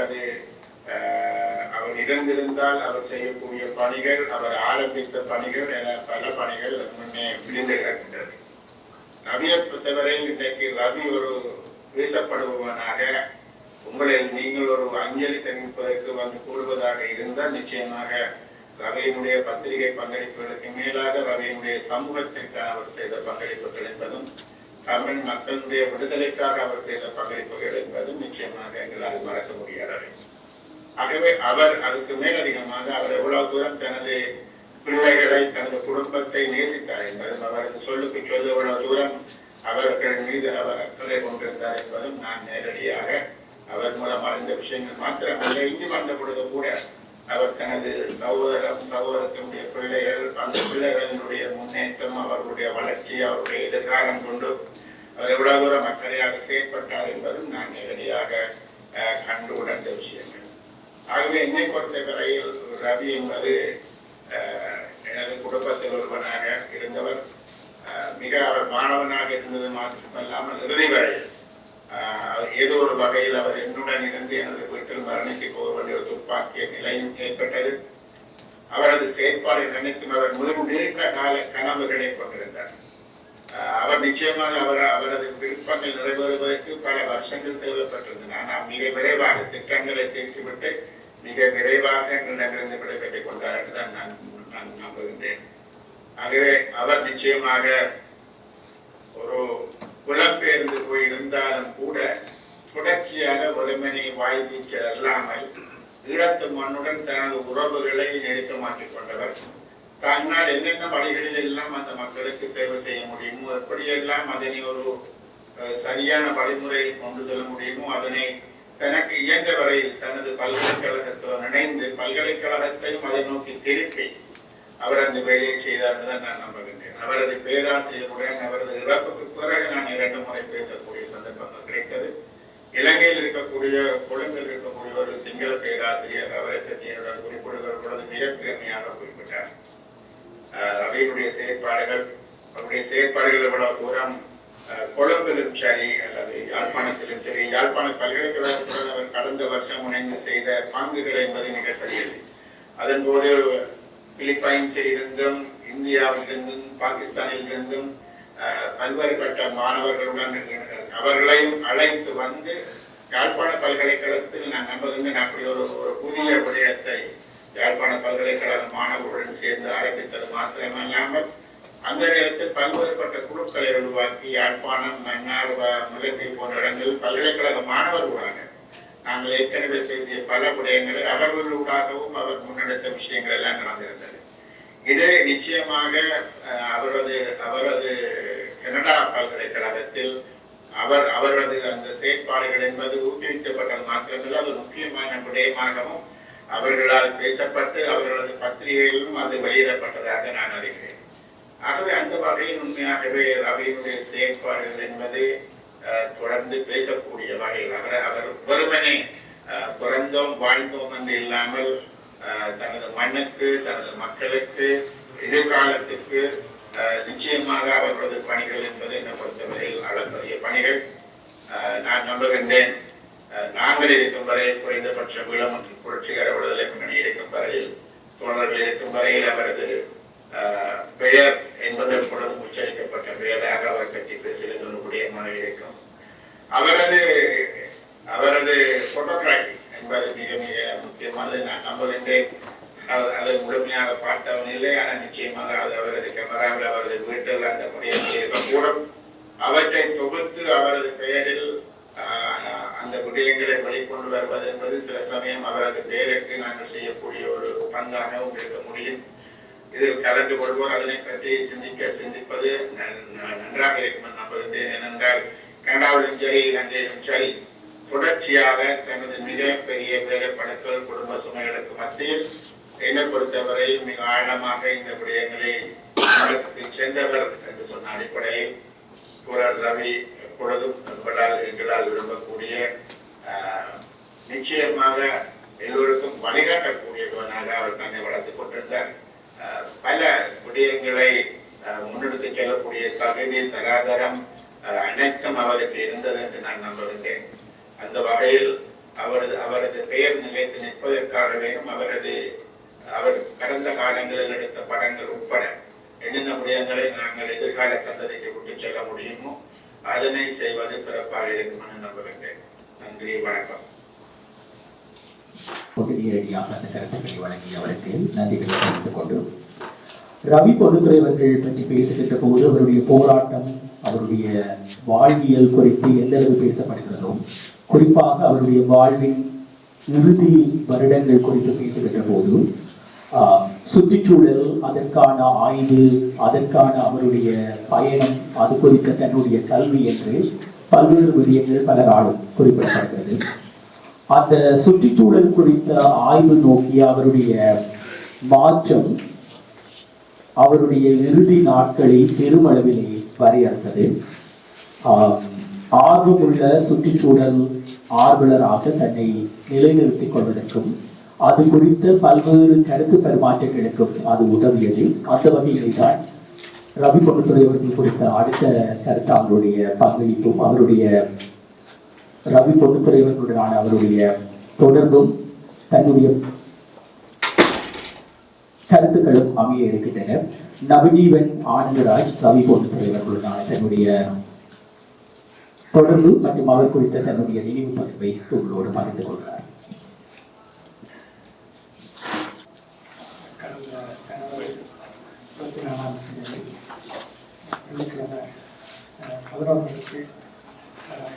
நாங்கள் கேள்விப்பட்டோம். வீட்டை போக 1 மணி ஆச்சு. அதுக்கு நான் தூங்க போயிருந்தேன். 10 வருடமாக தான் அவரோட நான் பழகினேன். ஃபஸ்ட் டைமாக அவரை நான் காணிக்க ஒரு 2013 நினைக்கிறேன். முதல்ல அவர் என்னோட இன்ட்ரடியூஸ் பண்ணது நான் ஒரு இபிஆரில் போகிறாரு. அந்த பேர் எனக்கு ஒரு புதினமானது. நான் வளர்ந்த ஊரில் இருக்கிற பார்க்க அவர் வித்தியாசமான எனக்கு ஒரு ஒவ்வாத அமைப்பாக அந்த நேரம் இருந்தது. அப்போ அவற்ற பேரை செல்ஃபோனில் இபிஆரில் அப்படியே பதிவு செய்தாங்க. இன்றைக்கு வரைக்கும் அப்படி தான் இருக்கு. அன்றிலிருந்து இன்றைக்கு வரைக்கும் ஒரு ஒரு ஒரு நெருங்கிய நண்பராகவே நீண்ட காலமாக உறவு வளர்ந்து கொண்டு தான் போனது. நிறைய அரசியல் ரீதியாக ஆரம்பத்தில் கதைகள் தொடங்கினோம். நான் சிறு வயதில் வளர்ந்த கருத்துக்கள் சில மாற்றங்களை இலகுவாக கொண்டு வந்த முதலாவது மனிதனாக நாங்கள் பார்க்கிறோம். எங்களை வளர்ந்த சூழல் வரை அவர் வளர்ந்த சூழல் வரை அப்போ ஒரு 10 வயசு கேப் இருக்கும். அவர்களால் தேடல்கள் ஒரு இந்த அரசியல் கருத்துக்கள் எடுத்துக்கொண்டு மாற்றங்களை கொண்டு வந்த முக்கியமானதாக அப்படி நான் பார்க்குறேன். இன்றைக்கு அந்த பேரை அப்படியே மாற்றம் இல்லாமல் இருக்குது. ஏன்னா ரவி ஒரு காமன் நேம், பட் இபிஆரில் இந்த பேர் ஃபோனில் இருக்கிற ஒரே ஒரு நேம். அதுக்கு பிறகு எந்த செயற்பாடுகளுக்கு கடுமையான ஒரு ஆதரவை கொடுக்கக்கூடிய மன சக்தியை கொடுக்கக்கூடியதாக இருந்தார். நான் இலங்கையில் போய் 2014 செய்த மலையக ப்ராஜெக்டை பெருசாக பாராட்டினார். அது தங்களோட அஜெண்டாவில் இருக்கிறவங்க நீ செய்திருக்கான்னு பாராட்டினார். வோக் நான் ஒரு 100 days 10,000 steps வோக் பண்ணுறதுக்கு எவ்ரிடே ஒரு சமூக செயற்பாட்டாளர் 10,000 ஸ்டெப்பை 12 மணிக்கு எனக்கு வாட்ஸ்அப் பண்ணி சொன்னது சும்மா ஏழுமான விஷயம் இல்லை. 250-300 பேர் ஜாயின் பண்ணாங்க. அது எல்லாரும் அப்படி அதை ஒழுக்கமாக 100 days செய்கிறாருன்றது மிக கடினமானது. தனக்காகவோ தனக்கு கருத்துக்காகவோ செய்ததாக நான் பார்த்துருக்கேன். நான் தொற்றுக்காண்டி செய்த கணவன் அவரை பார்த்தேன். அவரை எனக்கு நல்லா தெரியும். அவருக்கு மரணம் கூட எவ்வளவு கூட நான் அழுக வந்த காரணம், இப்போ சாதாரண வீடுகளில் இருக்கிற பொறுப்புள்ளவர்கள் வந்ததுன்னு நாங்கள் பார்த்துருக்கோம். சமூக பொறுப்புள்ளவர்கள் செல்லடிப்பட்டு விமானம் சுற்றுப்பாட்டு எல்லாம் சூடுபட்டு வந்ததை பார்த்துருக்கோம். ஆனால் இடையில இயற்கை தூக்கி கொண்டு போனதை நான் கிட்ட உள்ளதை அதை பார்த்தேன். அப்போ இப்போ எனக்கு ஒரு பயம் இருந்துச்சு. அப்போ சமூக பொறுப்புள்ளவனுக்கு 2 பிள்ளை இருக்கும், அதைத்தான் பார்க்கணுன்ற பிரச்சனை இருக்கும். சாரி, வீட்டு குடும்பஸ்தருக்கு. ஆனால் அவர் சமூகவாதி வந்து அதை ஒரு சோசியல் பில்டர் வந்து நிறைய விஷயங்களை பிளான் பண்ணி கொண்டு போய் இடையில போனால் அதை அடுத்த கட்டம் யார் அதை கொண்டு போகிற அந்த பிரச்சனை முதல் அந்த பயத்தை வந்து அப்படின்னா வந்து ஜனவரி 25ஆம் தேதி ஏற்படுத்தினார். 24 அவரோட ஸ்பெஷலி அவரோட கடந்த 4 வருடமாக அந்த சமருக்கு அவரோட போய் நேட்டிவ் பிளான்ஸை பாதுகாக்கிறக்காண்டி பல்வேறு குடியிருந்த பிளான்ட்டை வந்து நாங்கள் பிடுங்கிறதுக்கு போனாங்க. ஒவ்வொரு சண்டையும் போனாங்க. 8 மணிக்கு வர சொல்லுவார். நான் பிக்கலில் இருக்குன்னா வர சொல்கிறது இங்கே எல்ஸ்மியாரன் மெக்கோவா. நிறைய பேருக்கு சொல்லுவார், ஒருத்தர் வரமாட்டாங்க. ஒரு 2-3 பேர் வருவார் தொடர்ந்து. அது ஒரு 2 hours 1.5 hours விடிய சண்டே வந்து பிடுங்கிறதுக்கு சும்மா ஈஸிப்பட்ட வேலை இல்லை. இங்கே வந்து மனிதர்களை காக்குறதுக்கே வாலண்டியர்ஸ் அவருக்கு ஒருத்தர் கொடுக்காம என்ற மாதிரி பேசுவாங்க. நீங்கள் சண்டே பிள்ளைகளை பள்ளிக்கூடம் போகாமல் டியூஷனுக்கு விடாமல் நீங்கள் அங்கே அவரோட போகிறாங்க. இப்போ நான் அதை ஒரே ஒரு ஆற்றுப்படத்தில் நான் அவருக்கு சொல்கிறது, இங்கே மனிதர்களை காக்குறதுக்கே வாலண்டியர்ஸ் இல்லை, அவரோட பிளான்ட்டை பாதுகாக்கிறக்காண்டி வாலண்டியர்ஸை கனடாவில் கொடுக்க ஆஃப்டு சம்திங் என்ன விட மேலே தான் நன்றாக இருக்குது. ஒரு நாளைக்கு தானே கொடுக்குறோம்ட்டு ஒரு 3 month வந்து ஒவ்வொரு இயரும் அதை கொடுப்போம். ஜூன் ஜூலை ஆகஸ்ட் அந்த சரியான டிதிக்கல் அது கொடுக்குறது. அன்றைக்கு தான் பாவிக்கு பிளான் போடுங்க அப்போ அதை முடிச்சுட்டு தான் அடுத்த ஃபேமிலியை போடுறது. அப்போ ஃபியூ பீப்புள் வந்து ரெண்டமாக மாறிக்கொண்டிருப்பார் வெரி நம்ம அது எல்லாரையும் அவர் அது ஒரு இன்முகத்தோட வரவழைச்சு அந்த 2-3 hours வந்து அவர் எல்லா கதையுமே கதைப்பார். அரசியலேருந்து குடும்பத்திலேருந்து மனைவியை பற்றி பிள்ளையை பற்றி எங்களுக்கு அவருக்கு இந்த முகம் எல்லாம் தெரியாது. பட் அது ஒரு சுவாரஸ்யமாக அது அப்படி சின்ன சின்ன விஷயங்களா நிறைய விஷயங்களை பகிர்ந்து கொண்டாங்க. அண்ணா சொன்ன மாதிரி ஒரு இலக்கிய பேச்சாளர் மேலே அதை பதிவு செய்வதற்கு தொடர்ச்சியாக என்னோடு அந்த 13 வருடங்கள் வந்து ஒரு நிறைய ஒரு மாற்று எந்த கருத்திலிருந்து மாற்று கருத்துள்ளால் வந்து என்ன மாற்ற முயற்சித்து நிறைய சமூகமாக என்னை ஊக்கப்படுத்தி ஆர்வமாக பயணிக்கிறதுல எஸ்பெஷலி இந்த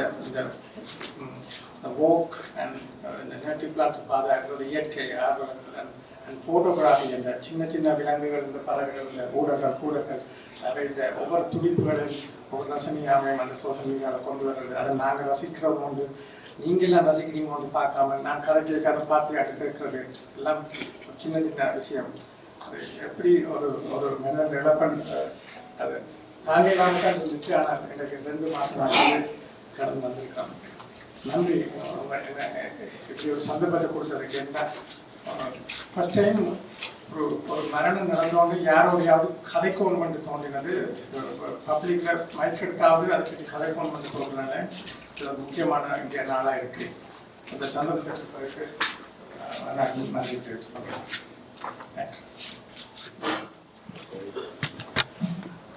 நன்றி நவஜீவன். ரவி பொதுத்துறை அவர்கள் குறித்து பேசுகின்ற போது, குறிப்பாக கனடாவில் இருந்தவர்கள் குறித்து பேசுகின்ற போது இந்த வைகரை என்ற பெயர் மீண்டும் மீண்டும் பலராலும் உச்சரிக்கப்பட்டது. நான் குறிப்பிட்டது போல 2004ஆம் ஆண்டு ஜூன் மாதம் என்று நினைக்கிறேன் வைகரனுடைய முதலாவது பிரதி வெளியானது. 2008ஆம் ஆண்டு அக்டோபர் அல்லாமல் நவம்பர் மாதம் இறுதி பத்திரிகை வெளியானது. அந்த வைகரை எந்த அளவுக்கு கனடாவிலே இருந்த ஒரு விடுபட்ட அரசியலை அல்லாமல் பேச மறுத்த அரசியலுக்கு ஒரு இடம் கொடுத்ததோ அந்த அளவுக்கு கனடாவிலே இருந்த பல எழுத்தாளர்களை அறிமுகப்படுத்தியது, அவர்களை எழுத தூண்டியது, அவர்களுடைய கருத்துக்களையும் அங்கே பதிவு செய்ய வழிவகுத்தது. ஏற்கனவே அண்ணா கூறியது போல யோகாவிலிருந்து பலர் இருந்தாலும் அது முகமாக இருந்தது. அதை எல்லோருமே ஏற்றுக்கொள்வார்கள். அவருடைய உந்துதலினால் தாங்கள் எவ்வாறு எழுத ஆரம்பித்தோம், தொடர்ந்து வைகரிலே எழுதினோம், அதில் இருந்த நேர்த்தி, அவர் அதற்கு கொடுத்த முக்கியத்துவம் என்று ரவி பொன்னுத்துறை அவர்களுடைய மரணத்தின் பின்னர் சமூக வலைத்தளங்களில் பல எழுத்தாளர்கள் பல பத்தியாளர்கள் தொடர்ந்து பதிவு செய்து வந்ததை அவதானிக்கக்கூடியதாக இருந்தது. ஒரு வகையிலே அவர் அந்த வைகரை மூலமாக அவர் கொடுத்த தன்னுடைய நேரம், அதன் மூலமாக அவர் இழந்தது, அதன் மூலமாக நிறைய இழப்புகள் அவருக்கு ஏற்பட்டன, பொருளாதார இழப்பு உட்பட. அந்த விடயங்கள் எல்லாவற்றுக்குமான ஏதோ ஒரு வகையிலான ஒரு சிறிய பிராச்சித்தமாக அது அமைந்ததாகத்தான் நான் பார்த்தேன். இந்த வைகரை குறித்து பேசுகின்ற போது யோகா வலுவன் அவர்கள் அடுத்ததாக பேசியிருக்கிறார். அவரும் வைகரை குறித்து நிறைய பேசுவார் நினைக்கிறேன். எனக்கு இருக்கின்ற ஒரே ஒரு நினைவு எப்பொழுதுமே வைகரை குறித்து. தொடர்ந்தோர்களே 2005ஆம் ஆண்டு ஒரு தமிழ் பல் மருத்துவர் ஒருவர் தன்னிடம் சிகிச்சைக்கு வந்த ஒரு சிறு இளம் பெண் ஒருவரை, அதாவது 16 வயதுக்குட்பட்ட ஒரு பெண் ஒருவரை பாலியல் ரீதியிலே துன்புறுத்திய ஒரு விடயம் ஒன்று அவருடைய பல் மருத்துவ சங்கத்தினுடைய விசாரணையின் போது கண்டுபிடிக்கப்பட்டு அவருக்கு தண்டனை வழங்கப்பட்டது. அந்த விவரம் வெளியே வந்த போது தேசிய பத்திரிகையும் வைகரை பத்திரிகையும் அது குறித்து முழுநீள கட்டுரைகளை எழுதியிருந்தது. வைகரையினுடைய கட்டுரை முதலாவதாக வந்தது, எங்களுடைய கட்டுரை தொடர்ந்து வந்தது. குறிப்பிட்ட அந்த பல் மருத்துவருடைய அங்கே வேலை செய்கின்றவர்களும் அவரோட ஆதரவானவர்களும் இந்த குறிப்பிட்ட அந்த பத்திரிகைகளை, அந்த பத்திரிகை விநியோகிக்கப்படுகின்ற எல்லா இடங்களிலும் சென்று எடுக்க வைக்கிறார்கள், தூக்க வைக்கிறார்கள். எனக்கு எப்பொழுதும் ஞாபகம் இருக்கிறது, ரவியண்ணா எனக்கு ஃபோன் பண்ணி எல்லாம் தூக்கிட்டாங்க, நீ கவனமாக ஃபீல் பண்ணி என்று சொன்னார். அதை தாண்டியும் 2 பத்திரிகைகள், அவருடைய பத்திரிகை வெளியாகின்ற அதே காலகட்டத்திலே வெளியாகின்ற ஒரு பத்திரிகை, வயதிலே அவரை மிகச்சிறியவன், என்னுடைய பத்திரிகையின் ஒரு தொகுதியை பெற்று தான் கடைக்கடியாக 2-3 நாட்கள் சென்று தனித்தனியாக விநியோகித்தார். என்றால் ஒன்றடியாக கொண்டே கடையில் போட்டால் எடுத்து விடுவார்கள் என்று சொல்கின்றேன். அது என்னை மிகவும் பாதித்தது. அப்பொழுது எனக்கு அதனுடைய அந்த தாற்பயம் புரியவில்லை. அதன் பின்னர் யோசித்த போதுதான் நான் நிச்சயமாக அப்படி வைகரைக்கு செய்திருக்க மாட்டேன். நான் நேரடியாக சொல்கிறேன், அதற்கான ஆதரவை தெரிவித்திருப்பேன், அதை தூக்குவதற்கு கட்டணம் தெரிவித்திருப்பேன். ஆனால் என்னிடம் வந்து அப்பொழுது நான் மெக்கானிக் ஸ்டீல்ஸ் பகுதிகளை வாழ்ந்து கொண்டிருந்தேன். என்னுடைய வீட்டுக்கு வந்து என்னுடைய பத்திரிகையினுடைய 2-3 பண்டல்களை வேண்டி தான் இங்கே கொண்டு போய் போடுகிறேன், கொஞ்சம் கொஞ்சமாக போடுகிறேன் என்று சொல்லிட்டு அவர் அந்த செய்தி வெளியே செல்ல வேண்டும் என்பதை தாண்டியும் இன்னும் ஒருவர் தான் பட்ட அதே துன்பத்தை பாடக்கூடாது என்று அவர் நினைப்பது அவருக்கான என்னுடைய அந்த விருப்பை மிகவும் பெரிய அளவிலே மாற்றியது. அது மிக முக்கியமான ஒன்று.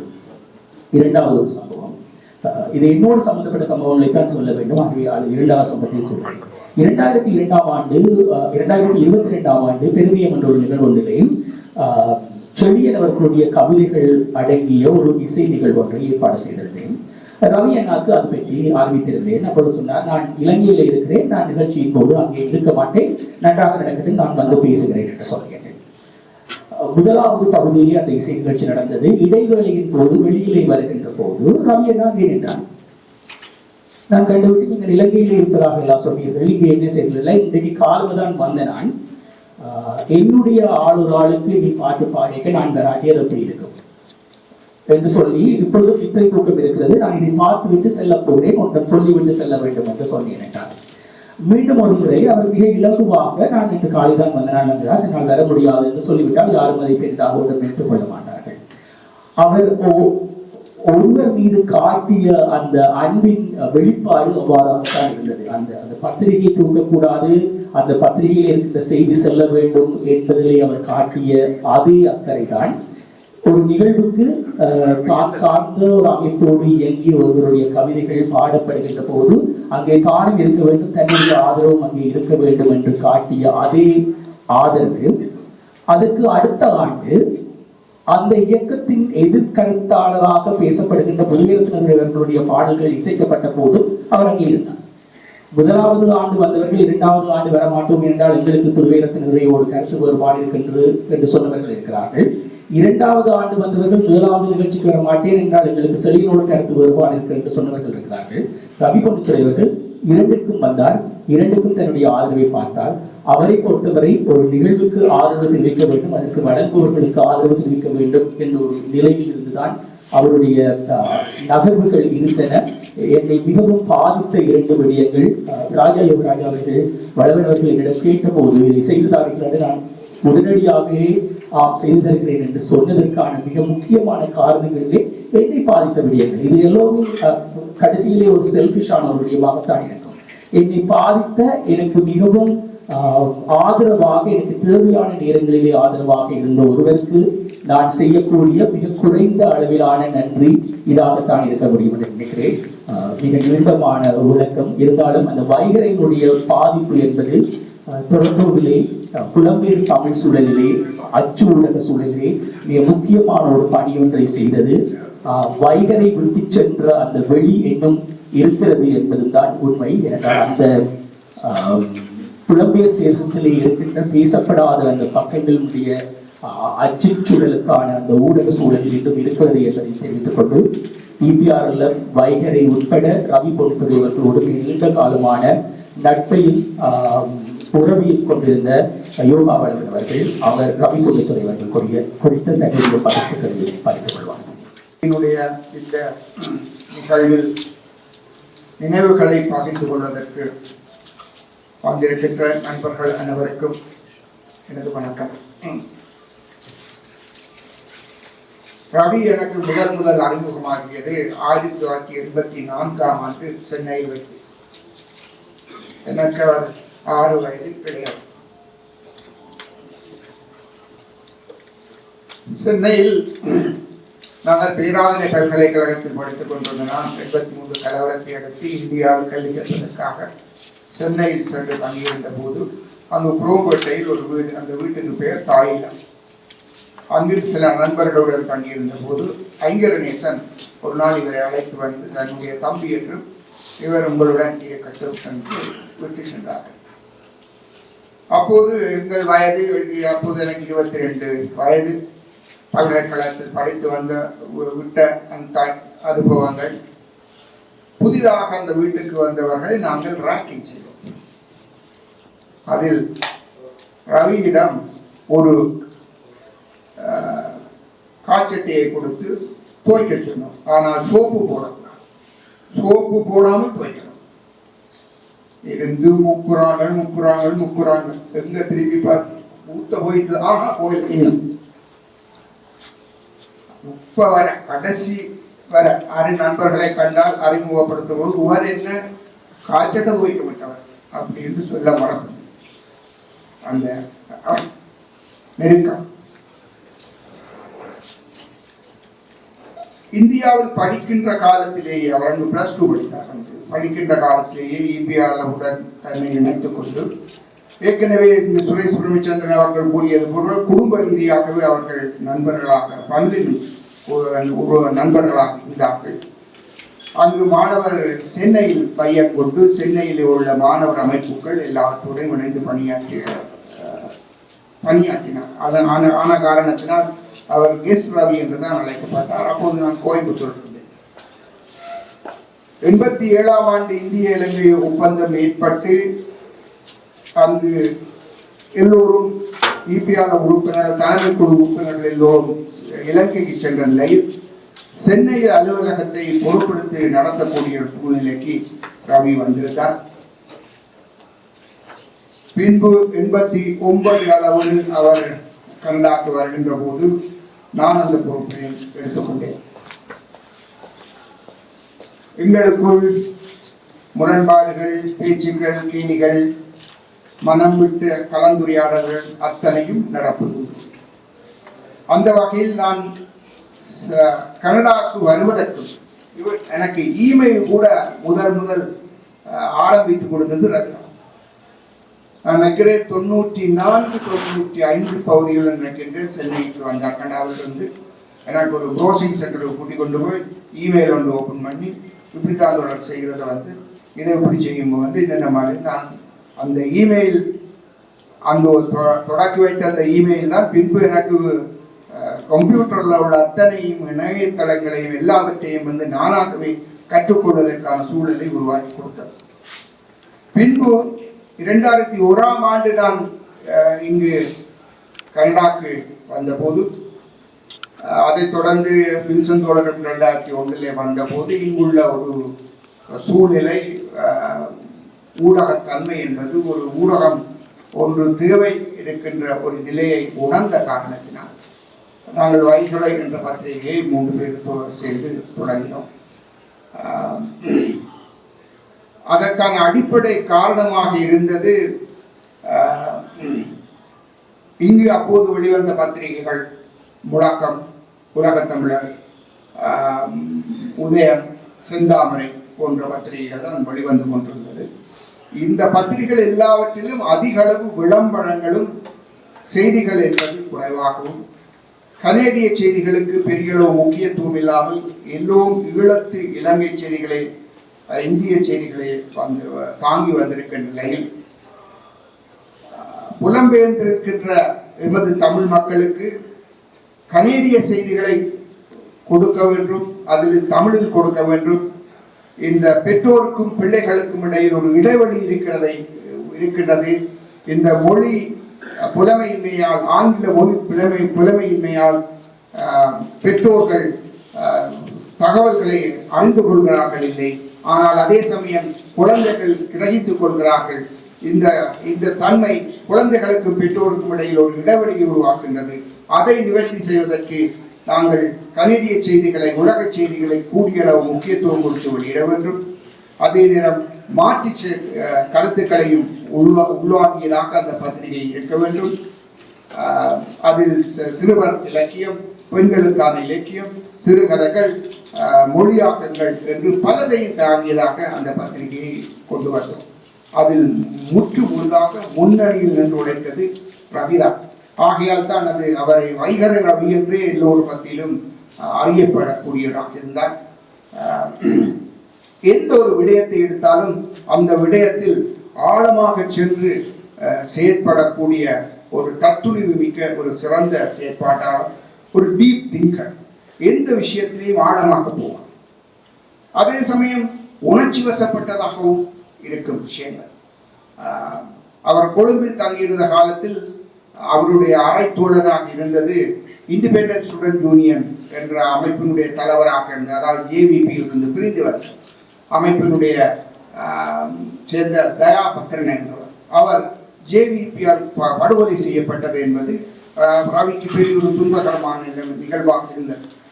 ஆனால் அதே இதை அதை நினைவு முகமாக தனது மகனுக்கு, அவருடைய நிச்சயனுடைய பெயருக்கு மிடில் நேமாக பத்திரனர் என்று ரவி பெயர் சூட்டினார். இது இயல்பாக மற்றவர்கள் சாதாரணமாக செய்ய முடியாத விடயங்கள். இன்னொன்று, நாங்கள் பெண்ணுரிமைகள் பற்றி பேசுகின்றோம், கதைக்கின்றோம், எல்லாம் செய்கின்றோம். ஆனால் எங்களது என்று வருகின்ற போது எங்களது குழந்தைகளுக்கு எங்களது பெயரையே லாஸ்ட் நேமாக வைக்கிறோம். இதுதான் வளமை. அதிலே ஒரு காம்ப்ரமைஸுக்கு நாங்கள் வரமாட்டோம். ஆனால் ரவி தனது குழந்தைகளுக்கு லாஸ்ட் நேமாக தனது மனைவியின் தந்தையின் பெயரையே சூட்டினார். இது எவ்வளவு தூரத்துக்கு அவர் அந்த விடயங்களில் ஆழமாக இருந்தார், அர்ப்பணிப்போடு இருந்தார் என்பதை காட்டுகின்ற விடயங்களை நான் பார்த்து வியந்த விடயம். அது ஐடி துறையாக இருக்கட்டும், பின்பு சுற்றுச்சூழலில் என்வாயன்மெண்டல் சயின்ஸில் போகிற போது கூட அதில் டீப்பாக எல்லா விஷயங்களையும் அக்குவர் அணுகுவராக புரிந்து ஒரு பறவையினுடைய படத்தை எடுக்கின்ற போது கூட அவ்வளவு கிறிஸ்டல் கிளியராக அந்த படத்தை எடுக்கக்கூடிய புலமைத்துவம் மிக்கதாக இருந்தது என்பது அந்த டீப் திங்கிங் இதால தான் உருவானது. அந்த வகையில் ரவி, ஏற்கனவே இங்கு பேசிய சிவா முருகுப்பிள்ளை, சுரேஷ் பிரேமச்சந்திரன் ஆகியோர் சமூகத்துக்கு அவருடைய பங்களிப்புகள் என்பதை பற்றி விளக்கமாகவே கூறியிருக்கிறார்கள். அவரது இறப்பு கூட அந்த எமது சமூகம் நோக்கிய பயணத்திலேயே நடந்திருக்கின்றது. அந்த இழப்பை எப்படி ஈடு செய்ய போகின்றோம் என்று தெரியவில்லை. சுரேஷ் பிரேமச்சந்திரன் சொல்லியது போல அவரது ஆக்கங்கள், அவரது பட தொகுப்புகள் இவற்றை அடுத்த வருட நினைவு போது ஒரு புத்தகமாக கொண்டு வருவதற்கான முயற்சிகளை செய்யலாம் என்று யோசிக்கின்றோம். அது தொடர்பாக நண்பர்களுடன் தொடர்பு கொண்டு பேசுவேன், அதை எப்படி செய்யலாம் என்று. வைகரையில் வந்த, அதாவது 2004ஆம் ஆண்டு ஜூன் மாதத்திலிருந்து 2008ஆம் ஆண்டு அக்டோபர் மாதம் வரை தொடர்ச்சியாக வார வாரம் வந்த வைகரை பத்திரிகை வெளியாகிய ஆசிரியர்கள் தலையங்கங்களை ஒரு புத்தகமாக போட வேண்டும் என்று கடந்த 5 வருடமாக ரவி எங்களுக்கு அழுத்தம் கொடுத்து போடணும் கொண்டு வரணும் அதையும் நிறைவேற்ற வேண்டும் என்று யோசிக்கின்றோம். அதற்கு உங்களுடைய ஆதரவும் ஒத்துழைப்புகள் வேண்டும். இங்கு உரையாற்றுவதற்கு இன்னும் பலர் பார்வையாளர்கள் மத்தியில் இருந்திருக்கிறீர்கள். எனவே நான் விடைபெறுகின்றேன். என்னோட அழைப்பை வந்ததற்கு நன்றி. இங்கே கலந்து கொண்டிருப்பவர்கள் ரவி பொதுத்துறையவர்கள் குறித்து என்னுடைய கருத்துக்களை நினைவுகளை பகிர்ந்து கொள்ள விரும்பினால் அதற்கான சந்தர்ப்பத்தை நிகழ்வியை காட்டாளர்கள் ஏற்படுத்தி தந்திருக்கிறார்கள். இந்த ஒரு ஒளிவாங்கியூடாக என்னுடைய கருத்துக்களை பகிர்ந்து கொள்ள விரும்புவதை யாராவது இருந்தால் நிச்சயமாக அதற்கான சந்தர்ப்பம் வழங்கப்படுகிறது. அந்த கருத்துக்களை பகிர்ந்து கொள்ளலாம்.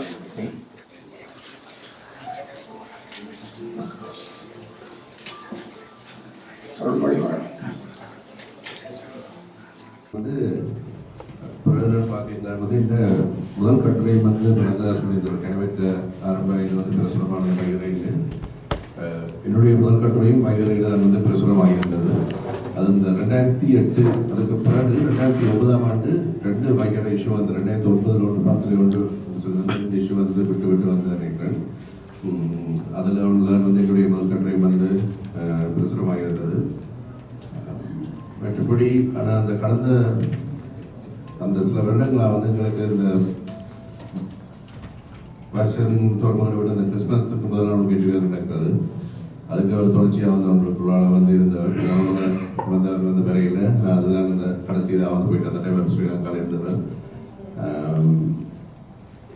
அப்படியான நினைவுகள் தான். ஆனால் ஒரு விஷயம் முக்கியமாக சொல்லிச்சுன்னா வந்து அந்த இப்போ எவ்வளவு மாற்றுக்கருத்தில் இருந்தாலும் அதை காய்க்கக்கூடிய ஒரு ஆளை வந்து அவர் வந்து இருப்பார். அந்த பெண்கள் விவாதத்தில் வந்து வளர்த்து தன்னிடத்தை பற்றி கொடுக்குறதும் இல்லை. அதே நேரத்தில் வந்து அதை வந்து ஒரு பர்சனலாக கோபம் வளர்த்து கொண்டு அதை வந்து கருவி பண்ணுறதுமே இல்லை. இப்போ இன்னொரு நாள் சந்தி கேட்கல முதல் எப்படி இருந்தாரோ அதே அந்த ஒரு இதோட தான் அவர் வந்து இதை வந்து எடுத்துக்கொள்வார். மற்றபடி கணவர் என்னோட கூட அவரோட பழகினாக்களா வீடாருங்க பெற்றாருங்க.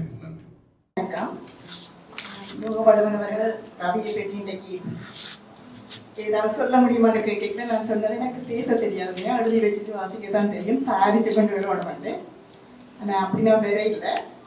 இந்த கட்டத்தில் ஃபேஸ்புக்கில் நான் அவர் இறந்த உடனே என்னுடைய ஆக்கி கொண்டு பகிர்ந்தேன். அதை வாசிச்சு காட்டாமல் இருக்கிறேன். அதுக்கு முதல் தக்கார் தகவலர் என்றால் அவர் லட்சத்தால் காணப்படும் ஒரு திருக்குறள் இருக்குது. உண்மையிலே ஒரு ஆள் மறைஞ்சா போல அவர் விட்டுட்டு போகிற விஷயங்கள் தான் அவரை நினைவு வச்சுக்கிறதுக்கு காரணமாக சொல்லுவாரு. அது தெரியுது உங்களுக்கு. கவி எவ்வளவு தூரம் எல்லாத்த வாழ்க்கையிலும் எவ்வளவு பாதிப்பு ஏற்படுத்திட்டாருங்க. எனக்கு வைகரையில் டைப்பிங் செய்து கொண்டிருந்த வாணி அக்கா ஒரு சிநேகிதியாக இருந்த நினைக்கிறேன். இப்போ அவங்களுக்காக தான் வைகரை தெரிய வந்தது. அதாவது தான் நான் வைகரையில் எழுத தொடங்கினேன். வைகரையில் எழுத தொடங்கிட்டேன். ரவியோட முகம் பார்த்துருக்க மாட்டேன். அப்போ என்னுடைய ஒரு கட்டுரை வந்ததில் பணச்சடங்கு, அதாவது புத்தக வழியில் வந்து எவ்வளவு தூரம் ஒரு பணச்சடங்காக நடத்துறாங்க. அதாவது புத்தகம் வாங்கிட்டு போய் அதை வாசிக்கிறமான்னு தெரியாது. பேசுகிறாக்களும் வந்து புத்தகத்தை பிடிக்கதைக்காது ஆக்களை பிடிக்கதைக்கிறது அப்படியான விஷயங்களை பெரிய எழுதியிருந்தேன். அப்போ அந்த கையோட இளங்கோட நாடகவனின் குறிப்பு நினைக்கிறேன். அந்த புத்தக வழியில் நடந்தது. அது மிகவும் மனசுக்கு பிடிச்ச நிகழ்வாக அமைந்திருந்தது. ஏன்னா எல்லாமே கவிதையோடு தொடர்பான நிகழ்வு. இப்போ அது சம்பந்தமாக நான் வைகரையில் எழுதியிருந்தேன். இப்போ காலம் செல்வம் இருக்கிற காலம் செல்வமும் அதுக்குள்ள அதனால தான் அவருக்கு என்ன தெரிய வந்தது. அப்போ என்ன தொடர்பு கொண்டு தமிழ் இலக்கியத்தோட்டத்துக்கு அந்த நேரம் அறிமுகப்படுத்தியிருந்தேன். அதாவது ரவிக்குள்ளார தான் தமிழ் இலக்கியத்தோட்டத்தின் அறிமுகமும் எனக்கு கிடைத்தது. பின்னர் மாணவி மைத்திரி இந்தியாவிலிருந்து வந்திருந்தவர். அப்போ கூட ரவிக்கு என்ன யாருமே பெருசாக தெரியாது. எழுத்துல வைகரையில் எழுதுறவங்க தான் தெரியும். இப்போ என்ன கோல் பண்ணி நீங்கள் அந்த போட்டியை செய்ய வேணும் என்று கேட்டேன். எனக்கு நான் ஒரு வாழ்க்கையுமே போட்டி செய்ததில்லை. அவ்வளவு நம்பிக்கை வச்சு நான் கேட்டபோது நான் வந்து செய்தேன். அதுக்கு பிறகு அந்த போட்டி நல்லா வந்தது. அதை விட நான் அதை தொடர்ந்து பல போட்டிகளும் செய்திருக்கிறேன். ஸோ ஒரு ஆளின் வாழ்க்கையில் எல்லாரும் நாங்கள் சந்திக்கிற எல்லாருமே மாற்றங்கள் ஏற்படுத்தியிருக்கேன். அந்த வகையில் ரவி எந்த வாழ்க்கையில் சில மாற்றங்கள் ஏற்படுத்திங்க. அது ஒன்று. ரெண்டாவது தோட்டம் செய்வதை பற்றி நாங்கள் வீட்டில் இருந்து கொண்டோடு மாறின போது எனக்கு தோட்டம் செய்வது நல்ல விருப்பம். அப்போ ரவிக்குள்ளார தான் அறிஞ்சேன் இப்படி கம்யூனிட்டி கார்டு நான் எடுக்கலாம்னு சொல்லி. இப்போ நான் கம்யூனிட்டி கார்டில் கடந்த 3 வருடமாக நான் அதை என்ஜாய் பண்ணி கொண்டிருப்பதே காரணமும் ரவி தான். அந்த வழியில் ரவிக்கு நான் மிகவும் நன்றி கடனோட இருக்கிறேன். ரவி நல்லபடிய வாழ்க்கையில் மாற்றப்பட்டிருக்கிறது இவ்வளவு பேச்சுகளிடம் நானும் அதுக்கு நன்றியுடன் இருக்கிறேன். நன்றி.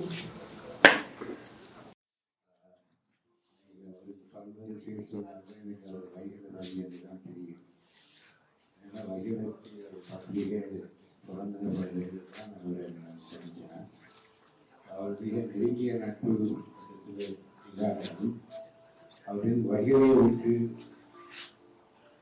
பெரிய கஷ்டமாக அவருடைய அலுவலகத்துக்கு தான் பகிர்ந்து போயிருக்கேன்.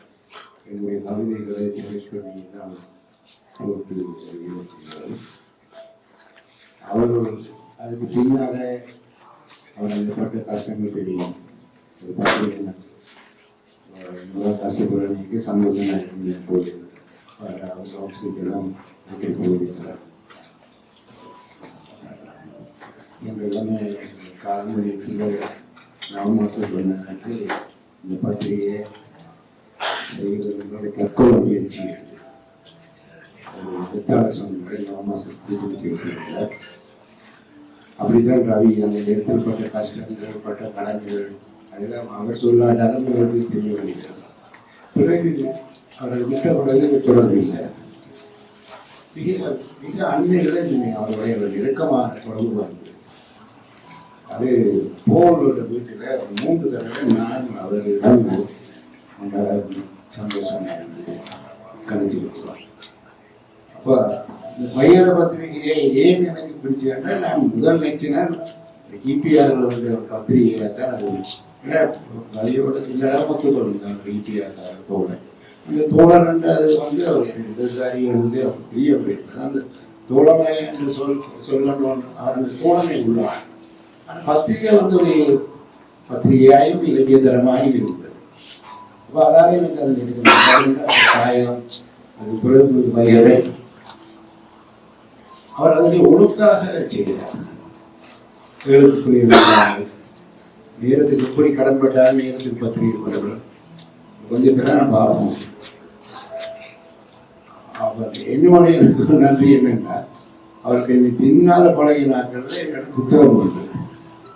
எனக்கு தெரியும் அவர் வாசிக்கிறதுக்கு வேண்டுற என்றாலும் என்னுடைய ஏதாவது ஹெல்ப் பண்ணணும் என்றதுக்காக 100 புத்தகம் வீட்டை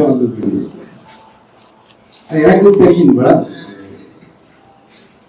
தோழமை ஹெல்ப் பண்ணணும் அவருக்கு செய்தோம் நாங்கள் என்ன செய்யறது அதுல வர ஒரு தோழர் போல இயங்குங்க. எனக்கு அந்த செய்தியை எனக்கு விக்கியை அடிச்சு சொல்லிச்சு. விக்கி அப்பதான் கட்டிட்டு வச்சுட்டு திரும்பி எடுத்தது ரவி போயிட்டார். நாம அது எனக்கு உடனே ரவி போக முதல் என்னோட கதைச்சு அப்படி ஒரு ப்ரோக்ராமா வந்துட்டு வந்தேன். சம்பளம் பெறணுமோ இல்லை சம்பளம் பெறணும் என்னோட புத்தகம் கேட்ட இடத்துல கதைச்சு எனக்கு அதை கேட்ட உடனே சுகுமாரனுடைய கவிதை ஒன்று ஞாபகம் சொற்ப காலம் இருந்தாலும் முட்டத்தில் மல்லிகை கூறுகிறது. அது தெரியும் பெரிய வாழிகள் இதுதான் இந்த தோழர்கள். அவர்கள் அங்கே தூரத்திலேக்கு இருந்து ஒரு 2-3 புத்தக கண்காட்சியை வந்திருக்கிறார். ஒரு தடவை என்னை ஒரு படம் எடுத்து அனுப்பியிருந்தேன். நான் கவிதைக்கு அழைச்சி இது ஒரு புகைப்படம் இப்படி நான் அழகா இருக்கிறேன் என்று சொல்ல சிரிச்சேன். நீங்க அழகான அப்படி சொல்றேன் என்று அவர் அந்த புகைப்படத்தில் அவர் பல்வேறு விஷயங்கள் ஈடுபட்டு அது புரியவோ சரியோ தெரியாது. ஆனால் என்ன என்று சொன்னால் அவருடைய எளிமையும் எல்லாரையும் அணைச்சு கொண்டு போற தன்மையும் அவர் அதுக்காக அவர் எங்களுடைய இல்லாமத்துக் கொள்வார். நான் இபிஆர் எலெக்ஷன் நடக்கிற டைம்ல நான் இங்கே பணம் சேர்த்து அனுப்புறது அதுகளோடு மறைக்கிறீங்க. ஆனால் அவர் பொதுவான ஆள் போல இயங்குவார். அவர் அவர்கள் இந்த முந்தைய குழந்தான் விட்டுட்டோம் என்ற ஒரு எண்ணம் எனக்கு இருந்தது. ஏன்னா ஒரு இனிமையான ஆள், அது போகின்ற வீட்டில் ஒரு 3 தரம் சந்தித்த பிறகுதான் அவருக்கு ஒரு இனிமையான ஆளும் பல்வேறு அறிவுகள் கொண்ட ஆளும் எங்களுக்கு தெரியாதக்கான விஷயங்களை பேசக்கூடிய ஆளுமாக இந்த மனதில் அவர் தொட்டார். ஆனால் அவர் என்னென்ற அவர்கள் எனக்கு பல்வேறு விஷயங்களை செய்து கொண்டிருக்கிறார் என்ற எண்ணம் எனக்கு இருந்தது. ஒன்றில் நடனில் குறியா வச்சிருந்தால் அவர் வெற்றிகரமான ஆளாக இருந்திருக்கிறார். அதனால் அவருக்கு இது எனக்கு ஒரு கிடைத்த சந்தர்ப்பம், அந்த நண்பனை அந்த தோழனை நினைவு ஊட்டுறதுக்கு என்னோட காலத்தில் சமமாக இயங்கிக் கொண்டிருந்த ஒரு ஆள், மிகவும் சின்ன வயது. அதான் என்ன எங்களை முன்ன சக்தி தான் அந்த நாலடியார் என்று சமண மொழிகளால் இயற்றப்பட்ட ஒரு நாலடியார் என்பது திருக்குறளை விட இது 4 வரி. அதில் ஒரு கவிதை வரும், கீழாமல் பிறக்கிறோம் கிளைகளாய் விதிக்கிறோம், அதுக்கு 4 வரி. ஒரு நாளைக்கு சொல்லாமல் போகிறோம்.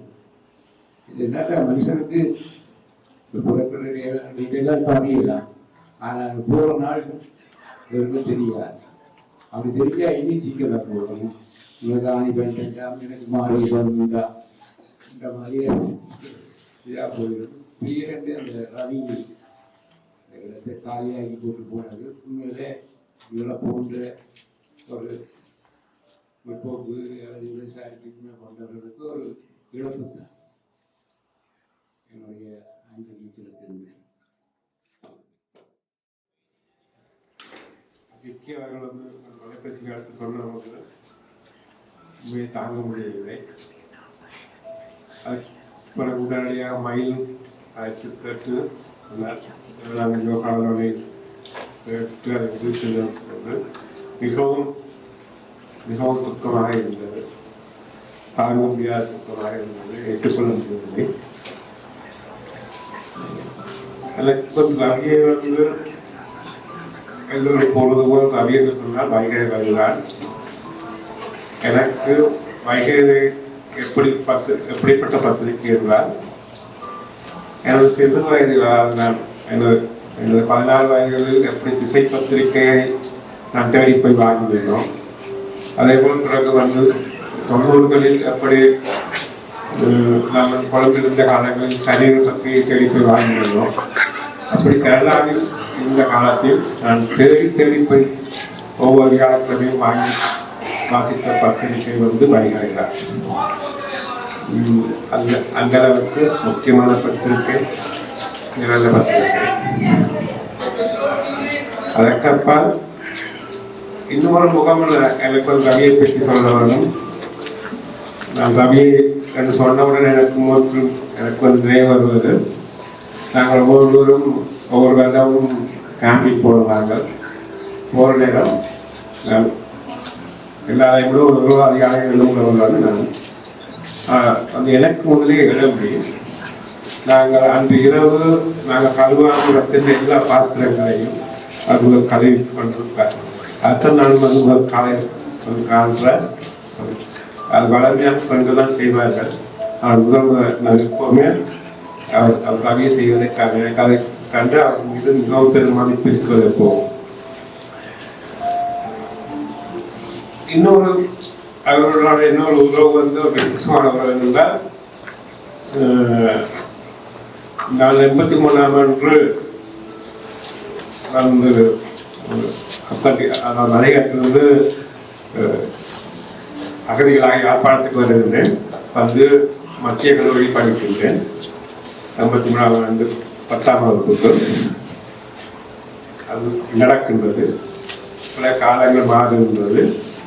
இங்கு வந்து நாங்கள் யாழ் மத்திய கல்லூரியில் ஒன்று கூட கலந்து அந்த நிகழ்வுக்கு சென்ற போது அங்கு வந்து ரவி அவர்கள் பேசினார்கள். அப்போ நான் கேட்டேன், ரவி வந்து நோட்டு அப்பா சொன்னார்கள், இல்லை ரவி வந்து நீ வாரத்துக்கு போது அவன் இயக்கத்துக்கு தமிழக இந்தியாவை படிக்க போயிருந்தார், அப்போ நீ சந்திக்க மாட்டான்னு சொல்லி அப்படி எங்களுக்கு ஒரு இது இருந்தது, உறவு இருந்தது. அதற்கப்பால் அவருடன் அரசியலில் மிக கடுமையான உடன்பாடுகள் இருந்தது. அவருடைய கருத்து மேற்கொண்டேன். இறுதியாக சில உடன்பாடுகளும் இருக்கிறது. அப்படியான ஒரு நல்ல நண்பர்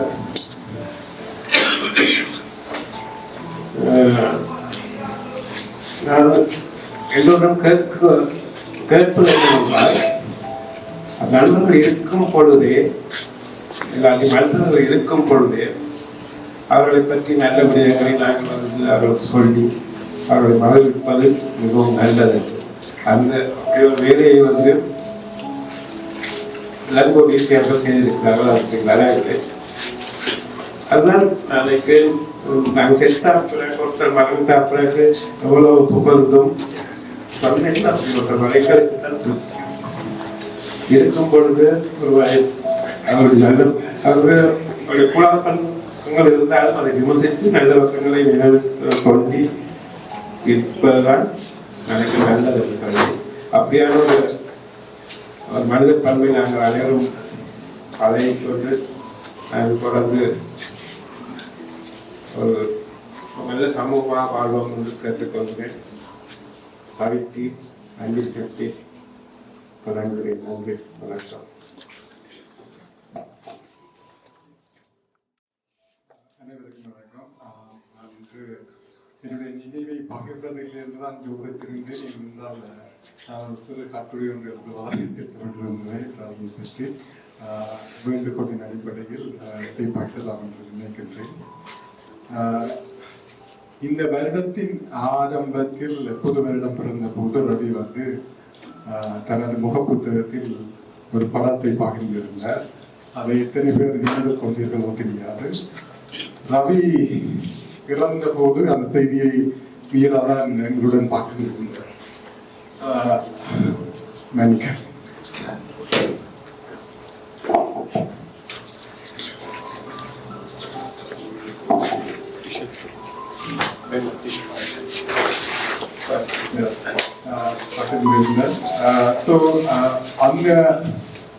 அந்த நேரத்தில் அந்த செய்தியை கேட்டபோது எனக்கு மனதில் வந்து சென்ற அந்த படம் இந்த படம் எனக்கு அந்த வருட ஆரம்பத்தில் மிக பிடித்திருந்த படம். ஒரு முழு நிலவின் பின்னணியில் ஒரு கூஸ் பறவை ஒன்று பறந்து செல்வதாக. But still, like air, I believe, I still fly. And Michael actually, so, but still like air, I will rise. Maya Angelou எழுதிய வரிகளை அவர் பகிர்ந்திருந்தார். ரவியின் மரண செய்தியை கேட்டபோது இந்த படம் தான் எனது மனதில் ஒரு முறை வந்தோடியது. அதை ஏன் பகிர்ந்தார் என்று யோசித்து பார்த்தேன். அவர் ஒரு தனி மனிதராக தான் உணர்வதாக நான் நினைத்திருந்தேன். ஆனால் ரவி தனி மனிதராக இன்று பலரும் கூறியது போல தீவிரமாக செயல்பட்டாலும் இது எமது இயக்கங்களில் இருந்தவர்கள் பலரும் ஷேர் பண்ணும் ஒரு கேரக்டராகத்தான் நான் யோசிக்கிறேன். அவர்களின் தீவிரத்தன்மை என்ன விடயத்தில் அவர்கள் இறங்கினாலும் அதன் தீவிரத்தை சென்றடையும் ஒரு போக்கு இங்கு பல நண்பர்களிடம் நாங்கள் அவதானித்திருக்கின்றோம். ரவியிடமும் நிச்சயம் அந்த பண்பு இருந்தது. அதுதான் அவருடைய வைகரையை கொண்டு நடக்கும் காலங்களிலும் சரி, மற்ற சுற்றுச்சூழல் விஷயமான அவருடைய ஆர்வங்களிலும் சரி, எந்த விடயத்தை எடுத்தாலும் அவருடைய தீவிரத்தன்மை, அந்த தீவிரத்தன்மைக்கு ஒருவர் செல்லும் போது அவர்கள் தனித்து பறக்க வேண்டிய சூழல்கள் ஏற்படும் என்றுதான் நான் நினைக்கிறேன். என்பது சமூகத்தில் என்றால் எல்லோரும் உங்களுடன் கூட சேர்ந்து வர மாட்டார்கள். நீங்கள் தனியை பறந்து செல்ல வேண்டிய வெளிகள் நிறைய இருக்கும்.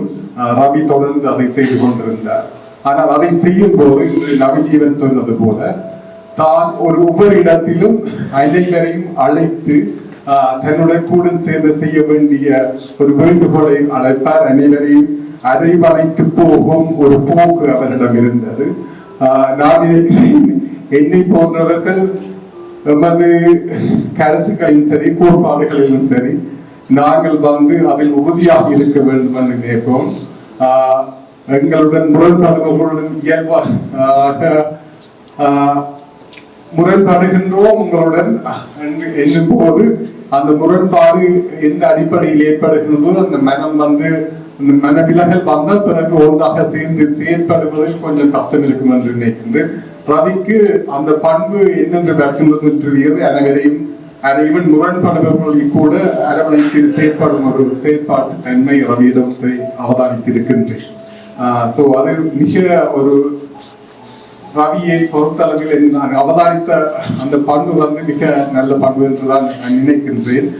ஏனெனில் சமூகத்தை நோக்கி வேலை செய்பவர்கள் அனைவருக்கும் அது அடிப்படையில் இருக்க வேண்டிய பண்பாகத்தான் யோசிக்கின்றேன். ஏனெனில் எமது கருத்துக்கள் எப்போதும் சரி, நாங்கள் இந்த நிலையில் ஆறாவது சமூகத்தில் இருக்கும் எங்களுடைய கருத்துக்களுடன் உடன்படாதவர்களை எம்மை நோக்கி எப்படி அழைப்பது என்ற ஒரு கேள்வி எப்போதுமே எங்களிடம் இருந்து கொண்டே இருக்கும்.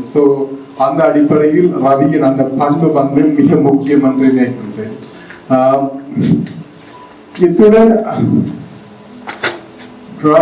வைகரியை பற்றி நிறைய பேர் கதைத்திருந்தார்கள். என்னை பொறுத்தளவில் தாயகத்துக்கு பின்பு வைகரியின் முக்கியத்துவம் மிகவும் முக்கியம் வாய்ந்தது என்று நினைக்கின்றேன். அதற்கு நாங்கள் அனைவரும் அச்சுப்பட சொல்லும் விஷயம் என்னவென்றால் எமது சூழல், அரசியல் சூழல் எப்படி இருந்தது என்பதை நாங்கள் திரும்ப சொல்ல வேண்டிய அவசியம் இருக்கும் என்று நான் நினைக்கின்றேன். ஏனெனில் இன்று எமது இளைய தலைமுறையை பார்க்கும் போது அவர்கள் சமூக வலைத்தளங்களிலும் சரி, இன்ஸ்டாகிராமிலும் சரி, இன்று விடுதலை புலிகளை அவர்கள் ஒரு விடுதலை போராளிகள் என்ற அடிப்படையில், அந்த அடிப்படையில் மாத்திரம் அவர்கள் பார்த்து அவர்களை ஒரு ரொமான்டிசைஸ் பண்ற ஒரு எண்ணப்பாடு இருக்கின்றது. அது எப்படி என்று சொன்னால், எப்படி இலங்கையில் ஒரு மெஜாரிட்டி மைனாரிட்டிஸ் ஒடுக்குமுறை செய்ததோ அதை நாங்கள் பிள்ளைகள் சொல்லுகிற ஒரு சமூகம் தமிழ் சமூகத்தில் ஒரு மெஜாரிட்டி தனது கருத்துக்களை எந்த சைவ சாட்சியமும் இல்லாமல் ஊடகங்களுக்கு ஊடாகவும் கலாச்சாரத்துக்கு ஊடாகவும் திரும்ப திணிக்கும் போது அதை நாங்கள் மாற்று கருத்து கொண்ட பலரும் மௌனமாக அவர்களுடைய இடத்துக்கு இடம் கொடுக்க வேண்டும் என்று சொல்லுவோமே தவிர அவர்களுடைய கருத்தை மறுதளித்து அதற்கு நாங்கள் இந்த கருத்துக்களை தொடர்ந்து முன்வைப்பது இல்லை. அதற்கான தயக்கம் எங்களிடம் இருக்கின்றது. அந்த வகையில் வைகரையின் முக்கியத்துவம் அந்த காலத்தில் மிகவும் முக்கியமானது என்று நினைக்கின்றேன். எங்களுக்கு அச்சுறுத்தல் இருந்தது. அது வைகரை தாயகத்தில் இருந்த தீவிரத்தன்மை கூட இருக்கவில்லை என்றுதான் நினைக்கின்றேன். விடுதலை புலிகளின் சில விடயங்களை அவர்கள் பாராட்டி எழுதி இருக்கிறார்கள். வைகரையில் எழுதி எங்களுக்குள்ள கூட முரண்பாடுகள் இருந்திருக்கின்றது, நிச்சயமாக இருந்திருக்கின்றது. அது பொது அந்த சமூகத்தின் பன்முகத்தன்மையை வெளிக்கொண்டு வர வேண்டும் என்ற அவசியம் அவர்களுக்கு இருந்தது என்று நினைக்கின்றேன் அந்த நேரத்தில். அந்த வகையில் சமூகத்தில் ஆதிக்கம் செலுத்திய கருத்துக்கள் அதுக்கு எதிராக ஒரு பத்திரிகை இந்த சமூகத்தில் இயங்கியது. அதன் முக்கியத்துவத்தை நாங்கள் உணர்ந்து கொள்ள வேண்டும் என்று நினைக்கின்றேன். அந்த வகையில் தான் இன்று பல நண்பர்களும் இங்கு இருக்கிறீர்கள் என்று நினைக்கின்றேன். இறுதியாக இத்துடன் இந்த புதிய முடிக்கலாம் என்று நினைக்கிறேன். நினைவு பகிர்வை ரவியின் உடல் இங்கு வந்துவிட்டது. அன்று சனிக்கிழமை நான் உடலை பார்க்க போகின்றேன். காலை பயணத்தின் போது முதல் எனக்கு தெரிந்த இமேஜ் ஒரு தேய்ந்த நிலவின் அருகில் ஒரு நட்சத்திரம் ஒளிந்து கொண்டிருந்தது. அந்த நட்சத்திரம் தான் ரவி என்று நினைக்கின்றேன். தேய்ந்த நிலவுடன் ஒரு நட்சத்திரத்தை பார்க்கும் போது திரும்ப ரவியின் ஞாபகம் எனக்கு வரும். நன்றி. ஒரு நாள் கருத்து ரவி அண்ணன் ஜார்ஜ் ஒரு நாள் இரவடிச்சு தந்த யாராவது பார்த்து கொள்வாங்களா, நான் படிப்பு ஜார்ஜ் தனக்கு யாரையும் தெரியாதுன்னு சொல்லிட்டு 2வது முறை கால் பண்ணிட்டு இருக்கார். மூன்றாவது முறை கால் பண்ணுறேன். ஒரு நாளைக்கு அப்படி 2 நாளைக்கு பார்த்துக்கொள்ள முடியுமான்னு யாராவது இருந்தா சொல்லுங்க. நாங்கள் சொல்லுவோம் ஜார்ஜ்ட்டு சொல்லி நாங்கள் பார்த்துக்கொள்வோம் பார்த்து. அதுக்கு பிறகுதான் 1.5 வருடம் எனக்கு ஒவ்வொரு நாளும் ஒரு கிழமைக்கு டியூஸ்டே வருவாங்க. வந்து விட்டுட்டு போனால் அவன் இரவுகளுக்கு பெருமூச்சு விட்டு கொண்டிருப்பான். அப்போ நாங்கள் சொல்கிறதாங்க, நான் இரவுக்கு நிற்க மாட்டேன், அவன் கல்லன், நீங்கள் அவனை கொஞ்சம் பார்த்துக்கணும். நாங்களும் நல்லா பார்த்துக்கணும். அவர் இன்னொரு ஒயிட் ஹாங்கோட வீட்டை கொண்டு விட்டவரான். இங்கே வந்த பிறகு அவன் அங்கே போகாமல் காரில் இருந்து இறங்க மாட்டேன்னு சொல்லி அடம் பிடிக்கிறான்னு. நாங்கள் பிறகு சரி என்னண்ட 2 நாள் 3 நாள் அப்படி விடுவார். ஒரு நாள் 3 கிழமை சிலவனுக்கு போக வருகிறதுக்கு நாங்கள் பயந்தோம். ஆனால் அவரோட அக்காட மச்சாண்ட சிஸ்டர் வீட்டில் விட்டுட்டு போனார். பிறகு ஒரு காக்கு அவங்க கொஞ்சம் அம்மாவுக்கு சுகம் இல்லைங்க, நாங்கள் சரின்னு சொல்லி பார்த்து போடுறது. ஒரே வீட்டுக்கு நேற்று போன உடனே கால் பண்ணி சொல்லுவாங்க வந்துட்டு வந்து எல்லா இதுகளையும் சொல்லுவார். நிறைய திட்டங்கள் வச்சிருந்தார். படிக்க எனக்கு கிராஜுவேஷன் முடிக்கணும்க்கா, பேசிய ஒரு மாதத்துக்கு ஒன்று பார்த்துக்கோங்க சரி என்னன்னு அப்பாயின்மெண்ட்ஸ் கேன்சல் பண்ணி அவர் படிப்பு முடிச்சு கிராஜுவேஷனும் முடிச்சுவர். பிறகு இன்னொரு ப்ராஜெக்ட் ஒன்று இருக்கு, சிலாங்குக்கு போகணும் வந்து டேட்டெல்லாம் ஃபிக்ஸ் பண்ணி 3 கிலோமீட்டர் கேட்டேன். சரி என்னன்னு சொல்ல 3 கிலோமீட்டர் போய் இந்த முறை நாங்கள் அவங்க ஃபோன் பண்ணிட்டு அவர் நிறைய இன்டர்வியூஸ் இருக்குது. ஒரு ரவியன்கிட்ட இருந்து கேட்டது 2 வார்த்தை தான் கூட. ஒன்று தோழன், ஒன்று அக்கா. அக்கா எங்க தாய், அக்கா எனக்கு எல்லாம் செய்தவர், அக்கா எனக்கு வாங்கி தந்தவர். போன சமருக்கு அக்கா ஒரு கெனடியன் ஜஸ்மின் செடி கேட்டான்னு சொல்லி ஒரு 3 தடவை கேட்டிருப்பார். தேடித்தாங்க உனக்கு, தேடித்தாங்க 100 இன்டர்வியூ எடுத்தேன் நான் தானே. அப்போ நான் சொன்னேன், நாங்களே தோழனை வச்சு பயப்படாம இருக்குமே அவ்வளோக்குள்ள அப்படியோ சிரிச்சார். காலையில் ஜோர்ஜிட்டு நான் கதைச்சி சொல்லி இருக்கிறார். ஜோர்ஜ் கத்தி கொண்டு என்னன்னு நான் எனக்கு ஏதோ நடந்தது என்று தெரியல, ஆனால் என்னன்னு தெரியல.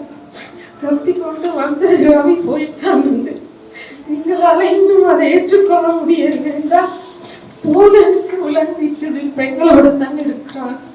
ஒவ்வொரு நாளும் இரவு 10 மணிக்கு வெளியில போய் அந்த கேட்டு கடையில் புரிஞ்சு பார்ப்பான் ரவி என்ன வருதான்ட்டு. சாப்பிட மாட்டேன், எப்படியோ சாப்பாடெல்லாம் கஷ்டப்பட்டு பிறந்து கொடுத்து அவன் தேட தொடங்கிட்டான். என்ன செய்யறது எனக்கு தெரியுது. நேற்று ஒரு கருப்பு கார் ஒன்று வந்தது. ஜோர்ஜ் ஃப்ரெண்ட் அவன் ரவியண்ணன் என்று சொல்லி கேட்னாலெல்லாம் பாஞ்சி எல்லாம் விழுத்தி கண்ணாடிகளை தட்டி கொண்டு அண்ணன் வந்துட்டார். என்ன வரையில ஆனா ஒவ்வொரு நாளும் தோழனை பார்க்கக்குள்ளே ரவியண்ணன் வருவார் என்று சொல்லி இருக்கிறான். எந்த மகனுக்கு சொன்னான், இனி நீ அப்பா என்று சொல்லாத ஜார்ஜ், டேடி என்று கூப்பிட. அப்பா அண்ணா ஒரு மாதிரி பார்க்கிறான்னு எங்களை விட்டு யார் வந்தாலும் கதவை தட்டு வேணாம்னு சொல்லி இருக்கிறோம். போன் அடிச்சுட்டு வந்துட்டு தோணும் அப்பா தான் வந்துட்டாருன்னு நினைக்கிறோம். நாங்கள் ஒவ்வொரு நாளும் சொல்ல முடியாது, எங்களோட இருக்கிறான் சொல்லவே முடியாது. அந்த அக்கா அம்மா அம்மாட்டு தான் அக்காவை சொல்லுவார். 2 வார்த்தை தான் நான் 1000 லட்சம் தரம் கேட்டுவேன். ஒன்று அக்கா, ஒன்று தோழர். எங்களால என்னென்ன மறக்க முடியாது. எனக்கு பேச தெரியாதவங்களும் எதுவும் விட்டுருந்தா நினைச்சுக்கோங்க. நன்றி. எல்லோருக்கும் வணக்கம். என் பெயர் கம்பன். பொதுத்துறை நான் தரமாவதான். முதல் எல்லோருக்கும் நன்றி சொல்ல விரும்புகிறேன். இந்த சமய லெக்சருக்கு அறிவாக பற்றி இந்த கதைகளை கேட்டு பழைய கதைகள் இப்போ கதையெல்லாம் கேட்டு எனக்கு ஒரு குடும்பத்துக்கு சந்தோஷம் இந்த அவர்கிட்ட ஞாபகத்தை வச்சிருக்கிறதுக்கு இந்த கதையை வச்சு எனக்கு இந்த வாழ்க்கை ஒரே அவர் தான். நாங்கள் சின்ன பிள்ளைகளா இருக்க அவற்றை பிள்ளைகளும் எங்களை அவற்றை பிள்ளைகளும் வேண்டிய மக்கள் சேர்த்து இடங்களை கூட்டிட்டு போக படங்கள் பார்க்க சாப்பிட்றதுக்கு அம்யூஸ்மெண்ட் பார்க்கறதுக்கு நிறைய நல்ல ஞானங்கள் இருக்குது. ஒரு எனக்கு இந்த கம்ப்யூட்டர் கேம் தான் போயிட்டு தான் இந்த ப்ளே ஸ்டேஷனை அது வந்து வரைக்கும் ஒரு பேக்கில் கொண்டு வந்து பழைய சாமான்கள் நிறைய இருந்து அதுக்குள்ள புத்தகங்கள் இதெல்லாம் காட்டுத்து வாங்கி மெல்ல மெல்லமாக வந்து ஒரு சாமான் எடுத்து கடைசியில் ப்ளே ஸ்டேஷன் 3 வந்தது. அது எனக்கு அந்த இப்போ அந்த வச்சு பார்த்தா இப்படியா சின்ன விஷயங்கள் எனக்கு செய்கிறது சாப்பாடு அப்படின்னு வேறு நான் கொஞ்சம் வளர்ந்த அப்புறம் அந்த படிக்கிற ஸ்டேஜ் ஹை ஸ்கூலில் யூனிவர்சிட்டியெல்லாம் அந்த அவருக்கு அட்வைஸராக போவேன். இருக்கிற பாடங்களை பற்றியோ வேலை தேர்றதுக்கோ காசு வளர்க்குறதுக்கு அந்த அதை எப்படி சேவ் பண்ணுறது அதெல்லாம் எல்லாத்துக்குமே அவருக்கு தான் போகிறது. அண்ட் இப்போ ரீசனாக எந்த ஒரு வாழ்க்கைக்குமே இப்போ எஸ்பெஷலி அந்த எங்களை குடும்பம் சமையல் எல்லாத்துக்கும் அவங்க தான் இருப்பேன். எல்லா வேலைத்தையும் பார்ப்பேன். எனக்கு அப்போ பாப்பா போயிட்டு எல்லாத்தையும் நடத்தினாங்க. எடுத்து சாப்பாடுக்கிற எல்லாத்தையுமே அவர் தான். எங்களுக்குமே அது பெரிய ஒரு கஷ்டமான விஷயம் எல்லாம் இப்போ அந்த எஸ்பெஷலி இப்போ படிக்கிறோம் போயிட்டு எல்லாம் எங்களோட தான் நிற்கிற வேற உங்களோட தான் இருந்திருக்கார் கடைசி 5-6 வருஷத்துல. அதனால அந்த வீட்டுக்குள்ள இருக்க கஷ்டம் வந்து எல்லாமே அவற்றை ஞாபகம் தான் வருது. நிறைய இந்த லாஸ்ட் இந்த 3 மாதத்துல நான் அறிஞ்சிருக்கிறேன். அந்த நிறைய பேரோட பழகி இருக்கிறார். நிறைய பேரை தாக்கி இருக்கிறார். அந்த அவர் செஞ்ச நல்லதற்கு எல்லாத்துக்குமே அதை வச்சு ஞாபகத்தை கொண்டு போயிருப்பேன் என்ற வாழ்க்கை.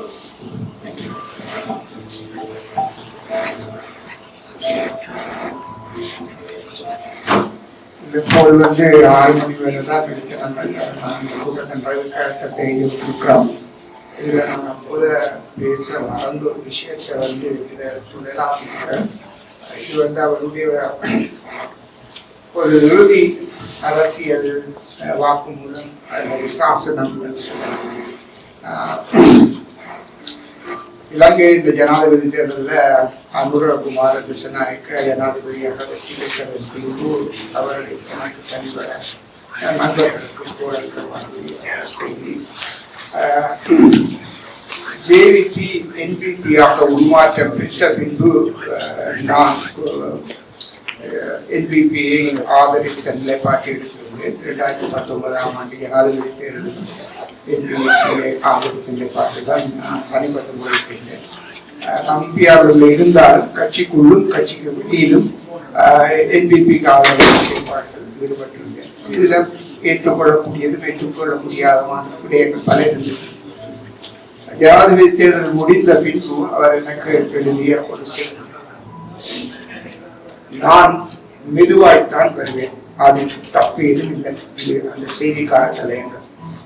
அண்மையில் நான் ஊர் சென்றிருந்த பொழுது என்னுடன் கனடாவில் இருந்தவர்கள் தான் ஆரியகுளம் அருகாமையில் உள்ள நாகவிகாரைக்கு சென்றிருந்தேன்.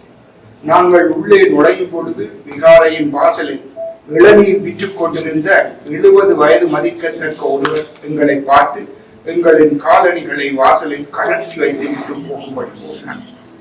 நான் தயங்கிய பொழுது அவர் என்னிடம் கூறினார், தம்பி, உன் ஷூ களவு போனாலும் பரவாயில்லை, அவர்களின் மதத்தை நம்பிக்கையை நாங்கள் மதிக்கணும், அதுக்காய் உன் ஷூவை கூட இழக்கலாம், ஒன்றும் குறைந்து விடப் போவதில்லை என்று கூறினார். நல்லூர் திருவிழா பார்க்க போயிருந்தேன். மத நம்பிக்கைகளோ கடவுள் நம்பிக்கையோ என்றாலும் சிறுவயது நினைவுகளின் உந்துதலா சென்றேன். இம்முறை அரோகரா என்று வந்திருந்தவர்கள் எழுப்பிய சத்தம் எனக்குள் ஒரு சமூகத்தின் கோஷமாக இருந்தது. இதற்கு முன்தினம்தான் திருவிழா காரணமாக வாகனங்களுக்கு விதிக்கப்பட்ட தடைகளை மீறி புத்தபிக்குவின் வாகனம் ஒன்று தடுத்தவர்களை மீறி உள் நுழைந்திருந்த செய்தியை அறிந்திருந்தேன். கோயிலை விட்டு நாம் வெளியில் வரும்பொழுது வெளிச்செல்வதற்கு வாசலில் இருந்த காவல் அதிகாரிகளிடம் வழிகேட்ட பொழுது அவர்களுக்கு சிங்கள மொழி மட்டுமே தெரியும் என்பதை அறிய முடிந்ததும் ஏதோ என் மொழி பற்றிய அக்கறை ஒன்று எனக்குள் இருந்து வெளியேறி என்னை தோற்று போன சமூகத்தின் எச்சமாக பூச வைத்தது. 88, 89களில் தயான் ஜெயதிலக என்ற சிங்கள இடதுசாரி முற்போக்குவாதியை பார்த்து பூரித்து இனங்களுக்கு புதியொரு இலங்கை வெகு தூரம் இல்லை என்று சக தோழர்கள் போலவே நானும் கனவு கண்டேன். பின்பு தயான் ஜெயதிலக்கா தனது கல்வி புலமையை ஸ்ரீலங்கா அரசின் பயங்கரவாத நடவடிக்கைகளை நியாயப்படுத்தியது வேறு கதை. 89களின் ஆரம்பத்தில் இண்டிபெண்டன்ஸ் ஸ்டூடெண்ட் யூனியனை சேர்ந்த எனது சிங்கள தோழன் ஒருவன் JVP-யால் கடத்தி காணாமல் ஆக்கப்பட்ட பொழுது அவனோடு இருந்த அறையில் இருந்து ஓன்று அழத்தான் முடிந்தது. பின்பு எனது மகன் நிச்சு பிறந்தவுடன் நிச்சுவுக்கு அவனுடைய பெயரையே மிடில் நேமாக காணாமல் ஆக்கப்பட்ட தோழனின் பெயரை வைத்து எனக்கு நானே இன ஐக்கியத்தை நிறுவிக்கொண்டேன்.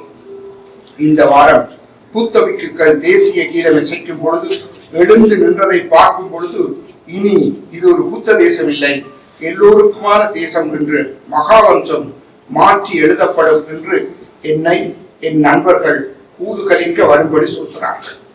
நான் மெதுவாய்த்தான் வருவேன் தோழர்களே என்று அதை முடிக்கிறார். இது அவருடைய ஒட்டுமொத்தமான இலங்கை அரசியல் சூழலை அதை அவர் அங்கு ஏற்படுகின்ற மாற்றத்தை எப்படி பார்க்கிறார் என்பதையும் இதற்குள் உள்ள தமிழர்களுடைய பிரச்சனை எப்படி இருக்கிறது என்பதை உள்ளார்த்தமாக வெளிப்படுத்தி இருக்கின்றது. இனி பேசுவதற்கு வேறு யாராவது இருந்தால் உங்களுடைய கருத்துக்களை சொல்லலாம். அதாவது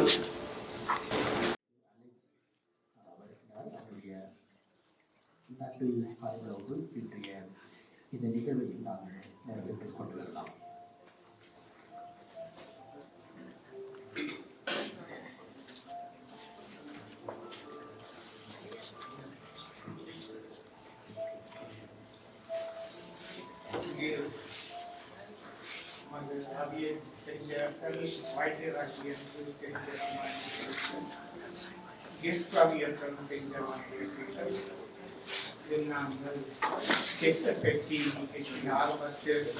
எனக்கும் அந்த உறவுக்கு ஏற்பட்டது அவையும் போன்று இப்பியார் அமைப்பினராக சென்றார்கள் சுருப்பிற்காக நான் பேசுகிறேன்.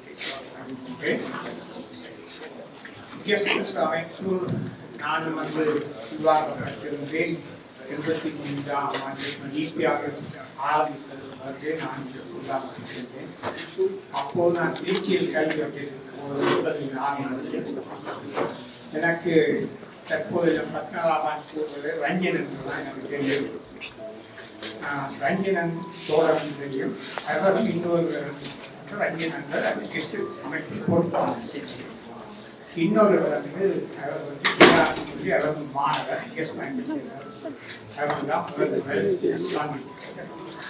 சந்தித்தளத்தில் நானும் அந்த ரஞ்சனர்களுடைய அவருடைய கொள்கையை அவர்களுடைய மார்க்கம் அவர்களுடைய பண்புகளில் ஈர்க்கப்பட்டிருந்த போது வந்து அப்படி நானும் இந்த உருவாக இருந்த போது அதன் பின் வந்து 83ஆம் ஆண்டு வந்து அமைப்பு அப்படியாக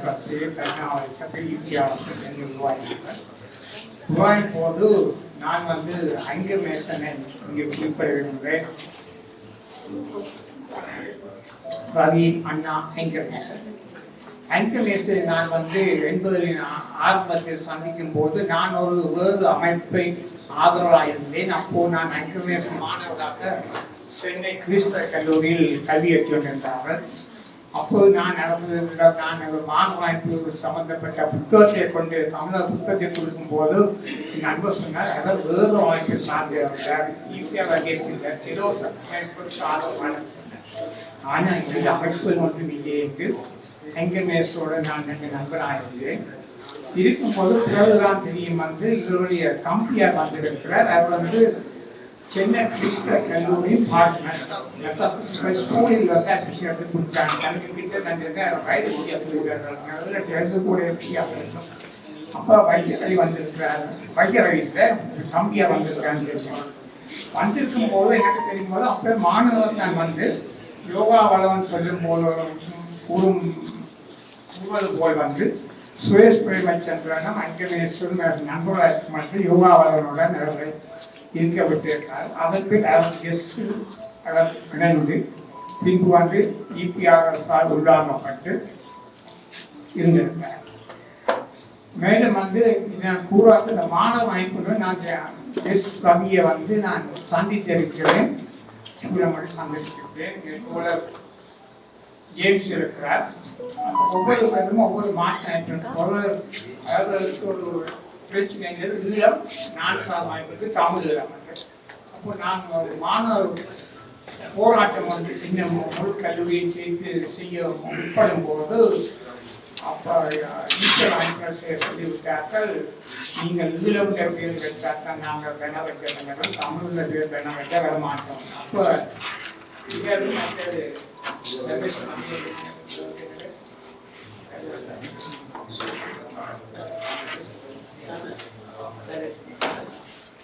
சர்வேஸ்வரன் எங்களுக்கு இல்லம் தமிழன் எங்களுக்கு போராட்டம் தானே முக்கியம், அது இதே கருத்து. அப்போ பள்ளிக்கூடம் படிச்சுட்டு முடிச்சுட்டாரு, அதே நான் ஏற்றுக்கொள்கிறேன்.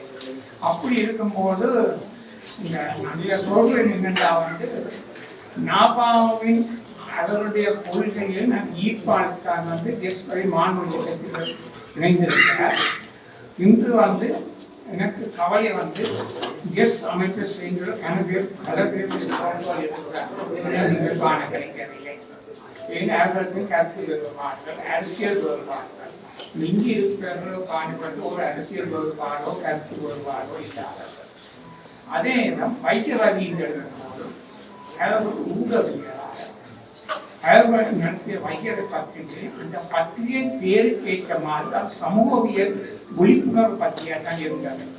அந்த பத்திரிகை ஆரம்பத்தில் வரும்போது வேறு அமைப்பு செய்ய சொல்லாத அது ஈபிஆர் பத்திரிகை சொன்னார். அதுதான் ஈபிஆர் ஒரு அமைப்பு சார்ந்த பிரச்சாரமும் ஒரு அமைப்புக்கு எதிரான பத்திரிகை. இன்று மெனகத்துக்குரிய விடயம் எத்தனை ஊடகவியாளர்கள் வந்திருக்கிறார்கள், அதான் இந்த மெனகத்துக்கு முடியும். மற்றும்படி நான் உங்களுக்கு மிக ஒன்றும் இல்லை. வந்திருக்கும் எல்லோருக்கும் நன்றியை தெரிவித்துக் கொள்கிறோம். நாம் அங்கமேஸ்வருடைய நண்பன் என்ற முறையில் அவர்கள் குடும்பம் சார்பாகவும் மற்றும்படி யோகா வளவன் அவரே கூறுகின்ற யோகா வளவன் 84ஆம் ஆண்டு கண்டேன். கோயம்புத்தூரில் விவசாய கல்லூரியில் கல்வி வைக்கும் போது அப்புறம் மாணவர்களை சந்திப்பதற்கு நாம் தமிழக பத்திரிகையும் கொண்டு போகும்போது எனது நண்பர்கள் யாழ்ப்பாணத்தில் நண்பர்கள் சொன்னார்கள், இங்கோர் இருக்கிறார் வந்து அவர் எஸ் அமைப்பை இயங்கியார் இபிஆர் சாவார்கள். அந்த பிரச்சனையில் எல்லாரும் சந்தைக்கு கலைப்போம். அன்றைய 84ஆம் ஆண்டு உறவு இன்றைய 40 உறவு யுவாவலான இருக்கும். அப்படி இந்த எஸ் அமைப்பு மாணவ அமைப்பு அமைப்பில் இருந்துதான் உருவாயினவர் எல்லோரும். மற்றபடி மற்ற எல்லோருக்கும் நான் யோகா வளவன் சார்பாக, அமைப்பு சார்பாக, குடும்ப சார்பாக நன்றியை தெரிவித்துக்கிறேன். நன்றி.